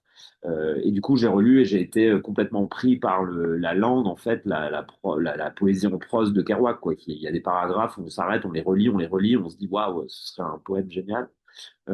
Et du coup, pardon, je fais un petit détour, mais il y a un vrai truc où, de tout le temps où j'ai travaillé, donc, pour recouper un peu avec votre question, sur tout le temps où j'ai travaillé sur des scénarios, moi, ce qui m'intéresse, ce que je trouve hyper excitant dans le scénario, c'est que c'est une écriture qui est hyper contrainte.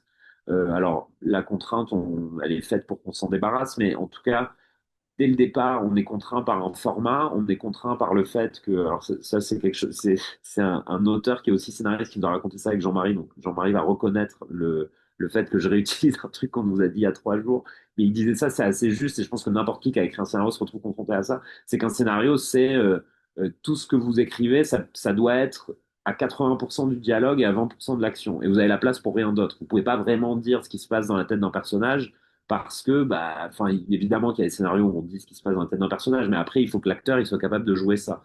Alors qu'en fait, un acteur, il joue des actions et des dialogues. Voilà, du coup, donc, le scénario est contraint à ce niveau-là, mais il est aussi contraint. Donc, en fait, il est contraint sur la forme, mais il est aussi contraint sur le fond parce que le scénario, depuis toujours, vu que c'est la recette pour faire un film, très vite, c'est devenu. Il y a une bonne recette pour faire un film, il y a des mauvaises recettes pour faire un film. Et du coup, la bonne recette, c'est qu'effectivement, dans un scénario, on retrouve des archétypes d'histoire, des archétypes de personnages, des archétypes de relations, etc. C'est en fait un peu jouer avec les clichés des archétypes pour faire quelque chose de nouveau. Moi, c'est un truc que j'ai toujours trouvé passionnant. Et du coup, il y avait quelque chose dans Charlie Cohen, il y avait clairement quelque chose de cet ordre-là, parce que c'est une histoire qui finalement est assez archétypale, comme j'ai dit tout à l'heure, l'Amérique des grands espaces, le mythe de la frontière, enfin, on peut déblatérer là-dessus, mais il y a ces choses-là. Il y a aussi, bah voilà, ce dont on a déjà pas mal parlé, de la relation adolescent-parent qui peut être tendue et qui peut carrément mal tourner et tourner au drame, comme dans ce cas-ci. En fait, il y a beaucoup de clichés. Et je pense que moi, c'était un peu jouer avec ces clichés, jouer avec une époque. Euh, je, après, pour les références, enfin, je sais pas, il y a ce truc. J'ai essayé de pas trop fixer mes choses à moi, mais de me raccrocher aux choses qui faisaient écho pour moi. Donc, il y a effectivement dans le bouquin, Charlie Cohen a une phase où il est fou de Jim Morrison. Il lit, il relit la biographie de Jim Morrison. Enfin, il y en a eu plusieurs, je pense, depuis, mais il y a un peu la biographie de référence qui est parue, je pense, à la fin des années 70, mais qui, du coup, dans les années 80. Donc au moment où Charlie tombe dessus, c'est vraiment la bio de Jim Morrison. C'est, je pense, une des premières grandes bios de rockers de cette génération-là. Donc il y a tout un truc. Donc j'ai fait, enfin je l'ai lu à 80%, je dirais. Donc j'ai lu ce bouquin-là. Mais en fait, moi, Jim Morrison, c'est un personnage qui m'a fasciné à une époque. Voilà, j'en suis en partie revenu. Mais du coup, j'ai essayé un peu de marier mes obsessions à moi avec celles de Charlie pour que voilà, alors évidemment que ma mère adore REM, moi j'aime beaucoup REM, donc s'il avait 4 groupes qu'il écoutait et que parmi les 4 il y avait REM, ben, j'ai un peu plus parlé de REM dans le bouquin, donc c'est plein de petits choix comme ça que j'ai fait moi, mais en essayant toujours de trouver comment ça faisait écho chez Charlie et en essayant de pas juste euh, ouais, poser mes centres d'intérêt ou les choses qui m'intéressent dans une histoire qui n'est pas la mienne au départ, quoi. Voilà, Très bien, très bien. Jean-Marie. Mm. Ouais, c'est pas une question facile parce que je suis pas forcément très bon pour théoriser ce que j'ai fait. Et surtout qu'en fait, euh, enfin, j'ai l'impression qu'il y a des choses qui aujourd'hui, à la limite, que je réalise peut-être en lisant le livre, je me souviens plus si je les ai ou pas pensées consciemment en l'écrivant. C'est toujours, voilà, on a une espèce de matière qu'on essaie d'organiser de la manière la plus logique, vivante, accrocheuse qui soit, mais pas forcément en se disant, tiens, là, je vais faire ça parce que voilà. Mais après, il y a des choses, notamment l'importance de la fiction. Il y a deux passages où j'ai essayé de faire effectivement rentrer la fiction dans le livre. Le premier dont on a parlé tout à l'heure, qui est le tout début du livre, donc où j'imagine ce que c'est, ce que serait l'Amérique en 1941 si, en pleine Seconde Guerre mondiale, si c'était Huey Long qui était intronisé président des États-Unis. Voilà. À quoi ressemblerait sa cérémonie d'investiture, sachant qu'il l'a lui-même décrite dans un livre, donc je n'ai pas non plus à totalement fantasmer ça. Et ça, par exemple, ce qui est amusant, c'est que ce scénario-là de un homme politique autoritaire, président des États-Unis pendant la Seconde Guerre mondiale, il a déjà été écrit par quelqu'un d'autre qui en a fait un grand roman, qui est Philippe Roth, qui s'appelle Le complot contre l'Amérique, où il imagine que en 1940, c'est l'aviateur Charles Lindbergh qui est élu président contre Roosevelt, sachant que Lindbergh est un admirateur d'Hitler, il l'a rencontré quelques années plus tôt. Et ouais, en gros, Lindbergh va mener une politique autoritaire, antisémite aux États-Unis. Et ce roman-là, je l'avais lu il y a quelques années, je l'avais adoré. Alors, dans quelle mesure est-ce qu'il est resté dans un petit coin de mon cerveau au moment de me dire, tiens, et si je commençais mon livre par un exercice de politique fiction ça, je ne sais plus. Mais c'est pas. Voilà, il y a aussi des choses inconscientes qui parlent. Euh, la deuxième chose, c'est que, alors, toujours cet aspect fiction, il y a un autre passage du livre, par exemple, où je décris en détail le procès de Karl Weiss, l'assassin présumé de Huey Long. Procès qui n'a jamais eu lieu puisqu'il a été abattu dans la minute qui a suivi la fusillade. Mais déjà, ce que j'essaie de faire, c'est que j'essaie de raconter ce procès comme s'il avait eu lieu, évidemment sans tout de suite dire au lecteur, attention, je vais vous raconter quelque chose qui n'a pas eu lieu. Évidemment, l'idée, c'est quand même de laisser planer un peu de mystère pour immerger le lecteur là-dedans. Et à un moment donné, on interrompt brutalement, on ferme le rideau, on dit tac, bah non, en fait, ça n'a pas eu lieu.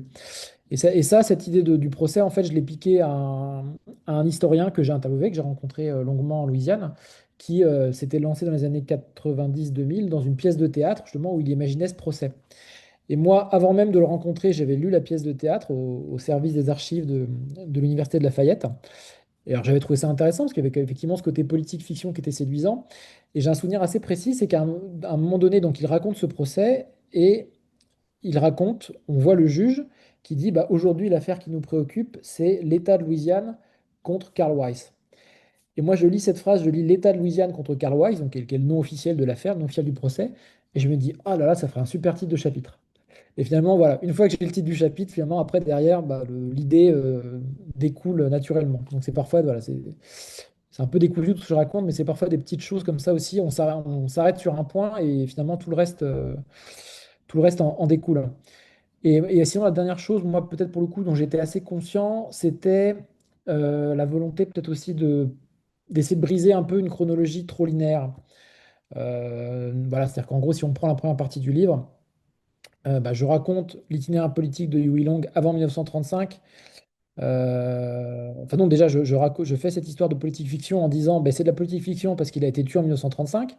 Ensuite, je reviens en arrière en 1927. Je raconte son itinéraire entre 1927 et 1935 jusqu'au moment où il est touché par une balle. Ensuite, je change de décor et je reviens en arrière pour raconter la dernière journée et les dernières années de vie de son meurtrier présumé. Puis je reviens en avant. Voilà, il y avait un peu ce désir, parce que c'est vrai que j'adore le cinéma par ailleurs, de faire sans arrêt un peu des flashbacks et des flash-forward. Voilà, pour pas non plus faire une histoire qui serait trop linéaire. Voilà. Mais comme je disais, j'ai pas non plus l'impression que ce soit tant que ça conscient ou théorisé, quoi. C'est juste qu'on a une matière et on essaie de se dire, bah là, finalement, qu'est-ce que moi j'aurais envie de lire si j'étais un lecteur? Donc on essaie, voilà, de mettre ça en scène vraiment de la manière la plus vivante et la plus accrocheuse possible.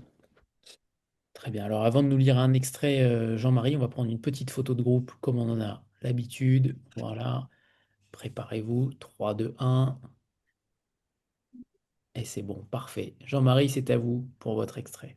Oui. Alors pour l'extrait, j'ai un peu pas triché parce que c'est pas le mot, mais comme j'avais du mal à choisir, je me suis dit je vais choisir un extrait qui me permettra de raconter, de donner une petite bonus track, un petit passage coupé du livre en même temps. Donc l'extrait, c'est un extrait du cinquième chapitre du livre qui raconte en fait le moment où toute une série de personnalités tout autour des États-Unis apprennent la mort de Huey Long.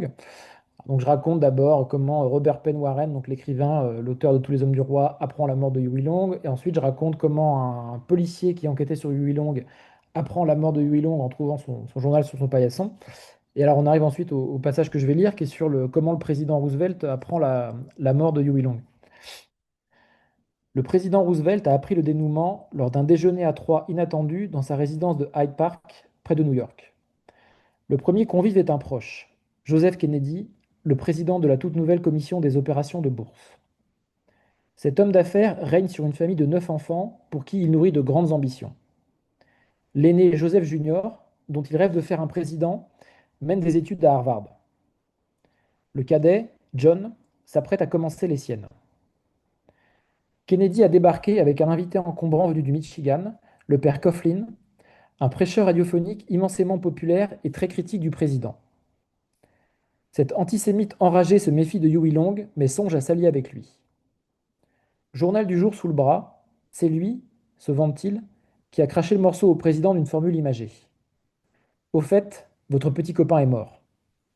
Roosevelt, paraît-il, a pâli. Comme le professeur, l'enquêteur et le président, 30 000 habitants de Baton Rouge, 2 millions de Louisianais, 130 millions d'Américains et pas mal de personnes dans le monde ont suivi, 31 heures durant, les derniers instants de ce roi adoré et détesté dont il se retrouve désormais tous orphelins. Huey Long a été blessé par balle, Huey Long va s'en tirer, Huey Long se bat pour sa vie, Huey Long est mort. Il avait 42 ans. Donc voilà, je ne vais pas faire un commentaire composé du passage, que c'est pas l'objectif, mais en fait, j'avais choisi ce passage, en fait, bah, ça tombe bien quand on parlait finalement des techniques d'écriture juste avant.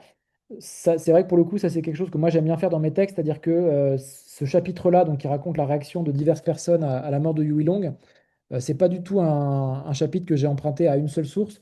J'ai été pioché dans je sais pas, une dizaine de sources différentes, les mémoires d'un tel, les mémoires d'un tel, un article de journal sur un tel, les archives de un tel. Et finalement, j'ai essayé de tirer plein de fils et puis de les faire converger vers un même point qui était, c'est un peu ce truc du que faisiez-vous quand vous avez appris la mort de Huey Long. Voilà. Et je parlais de bonus track, c'est parce que bah, en fait, dans ce genre de livre, et David ne me démentira pas, je pense, on écrit souvent trop long et on se fait taper sur les doigts et on se fait couper des passages. Voilà. Et en l'occurrence, moi, tout ce chapitre-là sur la réaction des Américains à la mort de Huey Long, j'avais encore plus de témoignages que ça et mon éditrice m'a fort judicieusement suggéré d'en couper. Et par exemple, il y en avait un donc, qui n'est pas dans le livre final et que je vais raconter très brièvement, qui était, je racontais l'histoire d'une femme qui s'appelle Betty Carter, qui est une militante politique de Louisiane, très connue là-bas, activiste, propriétaire d'un journal très engagé avec son mari. Et elle a raconté qu'en fait, le soir de la mort de Huey Long, elle entend à la radio le présentateur qui dit: On vient de tirer sur Huey Long au Capitole, il est gravement blessé. Un homme vient de tirer sur Huey Long au Capitole, il est gravement blessé. Et elle a raconté que son premier réflexe, ça a été de monter dans le bureau de son mari pour vérifier que son mari était bien dans son bureau, parce qu'elle s'est dit: C'est peut-être lui qui a fait le coup. Et apparemment, c'est une réaction que beaucoup de gens ont eu en Louisiane ce soir-là en entendant que Huey Long avait été blessé. Beaucoup de gens ont cru, à l'espace d'un instant, que ça pouvait être leur père, leur frère, leur mari, qui était allé se faire justice lui-même. Voilà. Très bien. Alors maintenant, il est temps de parler, pas de parler, mais de vous poser deux questions récurrentes que je pose à chaque invité. La première, c'est de nous parler d'un livre méconnu, un auteur méconnu que vous aimeriez remettre au goût du jour. Qui avez-vous choisi tous les deux? Bah, ouais, du coup, je vais commencer, David, comme j'ai encore mon micro est encore allumé. Alors moi, j'ai choisi quelque chose qui n'a rien à voir pour le coup avec le territoire ou qui nous occupe, mais comme je viens de déménager, je viens de faire un grand rangement et un grand tri de livres, donc j'ai pu me replonger dans mes livres préférés. Et j'ai choisi un roman qui est assez méconnu parce qu'il n'existe pas, à ma connaissance, en poche, qui s'appelle La vie brève de Juan Carlos Onetti. Donc Juan Carlos Onetti, c'est un écrivain de ce qu'on a appelé le boom latino-américain, qui est cette nouvelle vague un peu d'écrivains latino-américains de la deuxième moitié du XXe siècle, qui a mélangé la réalité et l'imaginaire de manière absolument captivante. Voilà, les plus connus, c'est notamment Gabriel Garcia Marquez avec Cent ans de solitude, et puis Mario Vargas Llosa. Voilà. Et Juan Carlos Onetti, donc c'est un écrivain uruguayen qui était un peu plus vieux que ces gens-là, qui a, je pense, commencé 10 ans avant et qui a fait une série de romans, voilà, dont celui-ci qui s'appelle La vie brève, qui est un roman absolument extraordinaire dans ce qui est du mélange entre la réalité et le fantasme. Et je le recommande régulièrement à mes proches. Voilà. Et pour le coup, c'est effectivement, entre guillemets, une rareté, parce qu'en tout cas, il n'a jamais été réédité en poche. Très bien. Et David?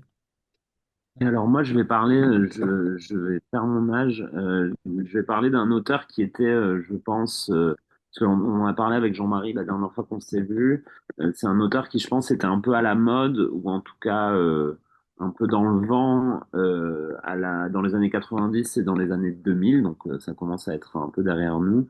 Et je pense que du coup, c'est un auteur qui est de moins en moins visible parce qu'en fait, euh, au moment, alors j'aurais peut-être dû aller rejeter un œil à sa bibliographie, que j'ai pas forcément en tête précisément, mais en gros l'histoire de c'est un auteur britannique, irlandais du Nord pour être précis, qui vient de Belfast, qui s'appelle Robert McLean Wilson, et qui est méconnu aujourd'hui parce que ça fait longtemps qu'il n'a pas publié un nouveau roman en fait. L'histoire, alors qui est peut-être une légende urbaine, mais on m'a raconté ça et puis j'ai choisi d'y croire. L'histoire, c'est qu'en fait, il a touché une grosse avance d'un gros éditeur britannique, enfin un gros éditeur anglo-saxon pour écrire son prochain livre, et qu'en fait, il est parti vivre à Paris et que depuis, il vit à Paris de tout à fait autre chose. Il n'a jamais remboursé cette avance et du coup, il peut pas vraiment retourner au Royaume-Uni. J'aime bien, enfin, les écrivains en exil, et particulièrement pour une raison aussi triviale. Je pense que c'est toujours intéressant. Et quant à choisir un livre en particulier de Maclean Wilson, je pense que et peut-être que d'ailleurs, Jean-Marie, tu me diras si tu es d'accord, il me semble que le bouquin le plus puissant, l'espèce de chef-d'œuvre de la bibliographie, c'est sans doute Eureka Street, parce que ça parle très directement des troubles en Irlande du Nord, que c'est un grand roman d'amour aussi, et qui a cette chose que moi j'aime beaucoup chez les auteurs anglo-saxons en général, et peut-être britanniques en particulier, c'est cette capacité à raconter des petites vies, des vies banales, triviales, de gens comme vous et moi, mais d'en faire des fresques passionnantes. C'est quelque chose que j'aime beaucoup chez Irvine Welsh, mais que je trouve que Maclean Wilson fait brillamment dans ce livre-là. Et pour choisir un livre de Maclean Wilson que j'ai pas lu depuis très longtemps, mais qui a sans doute des échos avec Charlie Cohen, c'est en fait le premier roman de Maclean Wilson. Il s'appelle Ripley Bogle, et c'est l'histoire d'un espèce alors clochard céleste, c'est une expression qu'on utilise mal et qui est déjà une mauvaise traduction d'un titre de Kerouac. Mais en tout cas, c'est un espèce de clochard fantasque, en tout cas. Donc, il y a un mec qui est un vagabond qui vit dans la rue, mais qui est très cultivé, qui a une espèce de verve un peu exceptionnelle, et qui est à la fois un espèce de poète de sa propre expérience. Enfin, il y a quelque chose qui est assez beau. Il y a sans doute des échos avec Charlie Cohen, mais ça, c'est encore une fois des références qui me sont pas apparues pendant l'écriture, quoi. C'est des choses que j'ai digérées depuis longtemps. Et puis, dernière note sur Maclean Wilson, comme je le disais tout à l'heure, je fais l'effort, puis en fait, j'aime bien lire en anglais. Ça fait quand même longtemps que je lis en anglais. Et du coup, c'est vrai que les auteurs anglophones, je les lis directement en anglais. Maclean Wilson, il se trouve que j'avais déjà lu tous ses livres en français avant de passer à l'anglais, mais ça m'a été confirmé d'ailleurs, parce que Jean-Marie avait eu la même anecdote, parce qu'il a lui aussi quelqu'un qui a croisé Maclean Wilson, et en tout cas, donc c'est au moins à deux reprises, Maclean Wilson est ravi de recommander aux gens de le lire en français, parce qu'il estime que Brice Mathieusan, qui est un des plus grands traducteurs en activité quand même, mais qui a traduit ses bouquins, est un meilleur prosateur que lui. Voilà. Et si vous voulez lire Maclean Wilson aujourd'hui, je vous avoue que c'est quelque chose que moi je fais pas beaucoup, hein, pour être tout à fait honnête, mais il écrit très régulièrement dans Charlie Hebdo, directement en français, parce que finalement je crois qu'il habite à Paris. Ça doit faire 20 ans en fait qu'il habite à Paris. Voilà. Mais Maclean Wilson, super. La fugue financière de Robert. Ça peut être ça aussi. Alors, la deuxième question, c'est celle du personnage de fiction dans lequel vous aimeriez vous transposer pendant 24 heures. Alors, au sens large du terme, pendant 24 heures, qui avez-vous choisi et est-ce que vous changeriez sa destinée? Alors du coup, moi j'ai une réponse promo. pour, pour revenir sur la route de Kerouac, c'est qu'en fait, du coup, je prendrais Sal Paradise, donc l'alter ego de Jack Kerouac dans Sur la route. Et pour commencer le bouquin, au lieu de juste, alors je crois qu'au début, ça fait peut-être que j'aurais dû jeter un œil, mais il me semble que au début, il va juste un peu traîner à New York, il tombe sur le fameux Dean Moriarty, puis il le suit, et puis c'est finalement ça l'histoire du livre. Mais du coup, il part de chez sa tante, alors sa tante qui est l'équivalent littéraire et fictionnel de sa mère, en fait.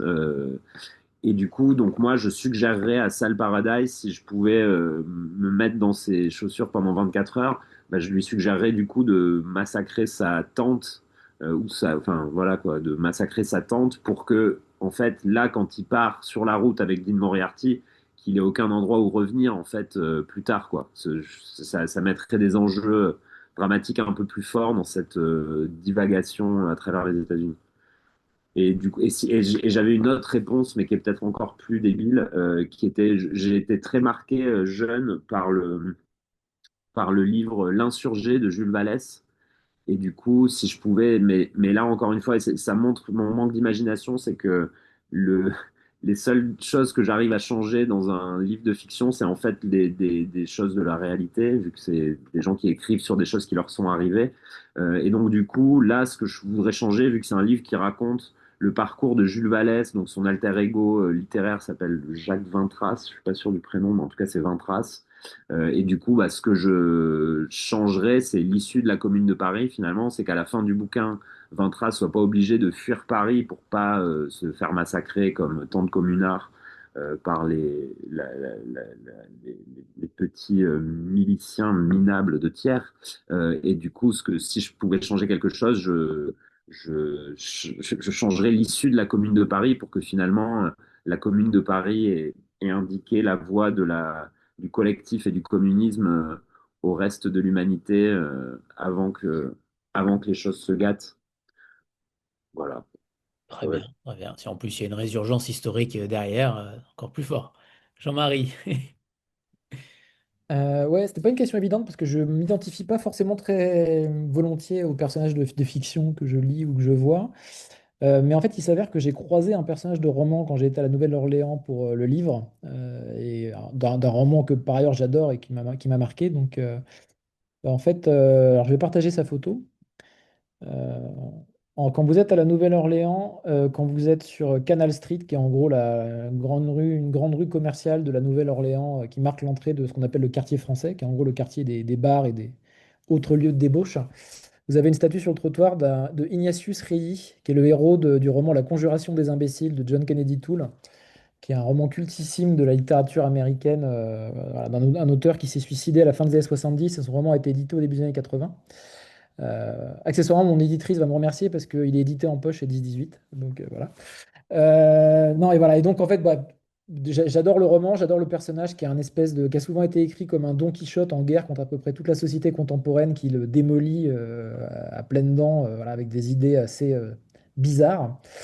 Et je suis pas sûr que j'aurais envie de changer sa destinée, mais j'aurais envie de la prolonger parce que je me suis replongé vite fait dans l'intrigue du livre, que ma lecture date un peu. Et, voilà. Et en fait, à la fin du livre, la petite amie d'Ignatius vient le chercher de New York pour l'emmener loin de la Nouvelle-Orléans. Et moi, j'aurais finalement envie de le voir vivre la suite de cette histoire. C'est-à-dire, j'imagine ce personnage dans le New York des années 70, New York des punks et du jeune Donald Trump, et puis le New York bientôt des années fric. Alors déjà, qu'il y a un New York en plein déclin, en pleine décadence, qui va ensuite devenir le New York des années fric. Voilà, je me régale un peu à penser ce qu'il pourrait dire, lui qui n'aime en gros rien ni personne de ce monde-là.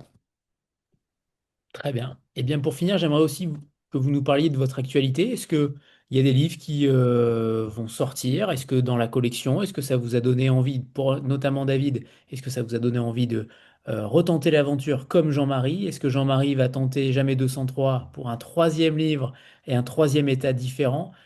Comment vous envisagez les choses? Est-ce que ça vous a, et notamment pour David, puisque c'est son premier, est-ce que ça vous a donné envie d'aller encore plus loin, de creuser encore plus? Dans les psychologies finalement de certains tueurs. Alors moi je vais répondre rapidement. Moi pour l'instant il n'y a rien de prévu parce que voilà, il y a rien de prévu de particulier. J'essaie de faire une petite pause parce que l'écriture de ce livre a été un peu un marathon, mais couru à la vitesse du sprint, si vous voulez. Donc, c'était un peu. Ouais, c'était une belle expérience, mais une expérience assez éreintante, hein, voilà. Et donc moi, à l'heure actuelle, j'ai pas de projet, mais en tout cas, j'ai très envie d'amment de réécrire, et notamment de réécrire, pas forcément sur du fait divers, mais en tout cas, c'est toutes ces techniques, on va dire, qui consistent à faire une enquête journalistique, puis ensuite à la restituer avec les outils du roman. Moi, cette expérience m'a beaucoup plu. Donc, en tout cas, j'ai envie de la prolonger d'une manière ou d'une autre. Et moi, du coup, alors, Jean-Marie, je pense, ça fait 4 fois qu'il m'entend parler de ce truc-là, alors Je que. m'y attendais. Non, mais c'est débile, mais en même temps, c'est une réponse sincère à cette question. En gros, il y a un fait divers que j'ai déjà traité pour Society dans un papier que j'aime beaucoup, mais enfin voilà, qui était un papier, donc qui était forcément un peu contraint dans l'espace et enfin, dans le calibre et le temps de lecture. Euh, et du coup, il y a une histoire donc du coup, c'est un fait divers que j'ai traité, qui est donc un incendie qui s'est déclaré dans la rue où j'habitais à l'époque à Paris. La particularité de l'immeuble dans lequel l'incendie s'est déclaré, c'est qu'en fait, je connaissais deux des locataires de cet immeuble et que je connaissais aussi des amis à eux qui habitaient dans l'immeuble en face. Et en fait, si je voudrais traiter cette histoire-là en plus long, c'est qu'en fait, un peu comme mais c'est des choses que j'ai fait un peu au début, puis pas mal a posteriori. J'ai trouvé donc ce fameux écho entre La Fugue sanglante de Charlie Cohen et Sur la route. Là, il y aurait quelque chose d'un peu similaire où en fait, ce qui m'intéresserait avec ce fait divers, ce serait de raconter la vie d'un immeuble, locataire par locataire, voir un peu comment les choses, enfin, en fait, qui cohabite dans un immeuble de la Goutte d'Or en 2015 à Paris. C'est une question qui me posait comme ça est peut-être pas passionnante, mais qui moi me passionne. Et il se trouve que bah, l'incendie est aussi quelque chose qui va permettre à tous ces destins de se croiser finalement. Parce que voilà, quand on habite dans un immeuble à Paris ou dans n'importe quelle ville, on n'est pas forcément très proche de ses locataires, de ses enfin de ses voisins d'immeubles, ses voisins de palier. Mais quand on se retrouve enfin voilà, quand on vit un tel drame, il y a 8 personnes qui sont mortes dans cet incendie. En fait, c'est quelque chose qui va les lier pour toujours. Et pour garder un écho avec l'histoire de Charlie Cohen, ce qui est aussi intéressant dans ce fait divers-là, c'est que l'incendiaire est un locataire de l'immeuble, que l'incendiaire a un profil très particulier. Je vais donner un mot-clé qui va pas parler à grand monde, je pense, mais il fait partie de cette communauté qu'on appelle les bronies, qui en fait sont des communautés un peu d'incel. Enfin, c'est une communauté plus que ça, mais c'est des millions de gens qui sont plutôt du côté un peu incel de la paysage social et qui se passionnent pour donc le dessin animé My Little Pony parce qu'ils trouvent ça ironique et parce que ça choque et ça fait rire les gens en fait. Voilà, et du coup, j'aimerais beaucoup raconter cette histoire-là. Et il se trouve que j'ai un éditeur en tête pour des respects. Et là, je pense qu'il ne faut pas que je cite l'éditeur. Là, ce serait un niveau de manque de professionnalisme encore supérieur. Mais en tout cas, j'ai un éditeur dont j'aimerais qu'il s'intéresse à cette histoire. Et j'attends qu'ils aient lu le livre sur Charlie Cohen pour pouvoir les rencontrer et puis leur présenter un peu mon projet. Et pardon, pour terminer, parce que en fait, j'ai lancé un truc que j'ai pas fini tout à l'heure, mais du coup, un peu comme Charlie Cohen était une version, euh, comment on dit, true crime ou une version non-fiction de Sur la route de Kerouac et actualisée à une autre époque. Mon idée avec ce livre-là, ce serait de faire une version moderne, un peu forcément criminel parce que c'est pas vraiment quelque chose qui se passe dans le livre de Perec, mais ce serait de faire une version un peu voilà non-fiction de la vie mode d'emploi de Georges Perec, qui là aussi raconte l'histoire d'un immeuble. Alors d'une façon, c'est un livre que en fait j'ai essayé de lire très tard et qui m'a pas beaucoup plu pour plein de raisons dont je serais ravi de discuter une autre fois. Mais du coup, voilà, c'est le livre que j'aimerais écrire. Maintenant, il faut que je puisse en parler à un éditeur qui puisse me donner la possibilité de l'écrire ou pas. Euh, et c'est à peu près tout. Et puis pour l'actualité, j'ai pas plusieurs choses un peu dans les tuyaux. Mais le truc où il y a peut-être un écho avec Charlie Cohen, parce que c'est un espèce d'anti-Charlie Cohen, c'est que j'aimerais bien faire un documentaire sur un jeune imitateur d'Elvis dans l'Amérique d'aujourd'hui.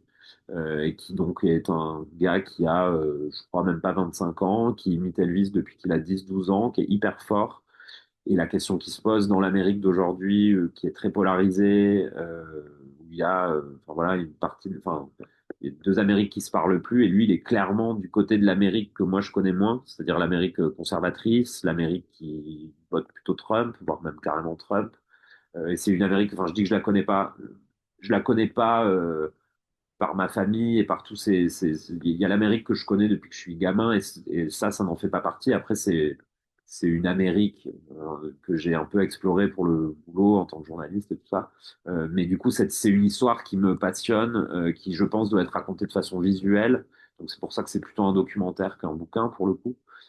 Mais je suis persuadé qu'il y a un grand film à faire sur ce gamin-là, sur cette histoire-là. Et puis un peu comme les bouquins qu'on a fait avec Jean-Marie, un peu sur ce pays qui nous fascine et qui nous passionne. Merci. Merci à tous les deux. On vous souhaite le meilleur pour cette aventure et nouvelle aventure pour David avec ces deux ouvrages. Donc, on a tué Yue Lang et La fugue sanglante de Charlie Cohen, aux éditions 10-18 et Society. Merci infiniment à tous les deux. Une très belle soirée à vous. Merci à vous. Au revoir à tous. Et merci à tous ceux qui étaient présents.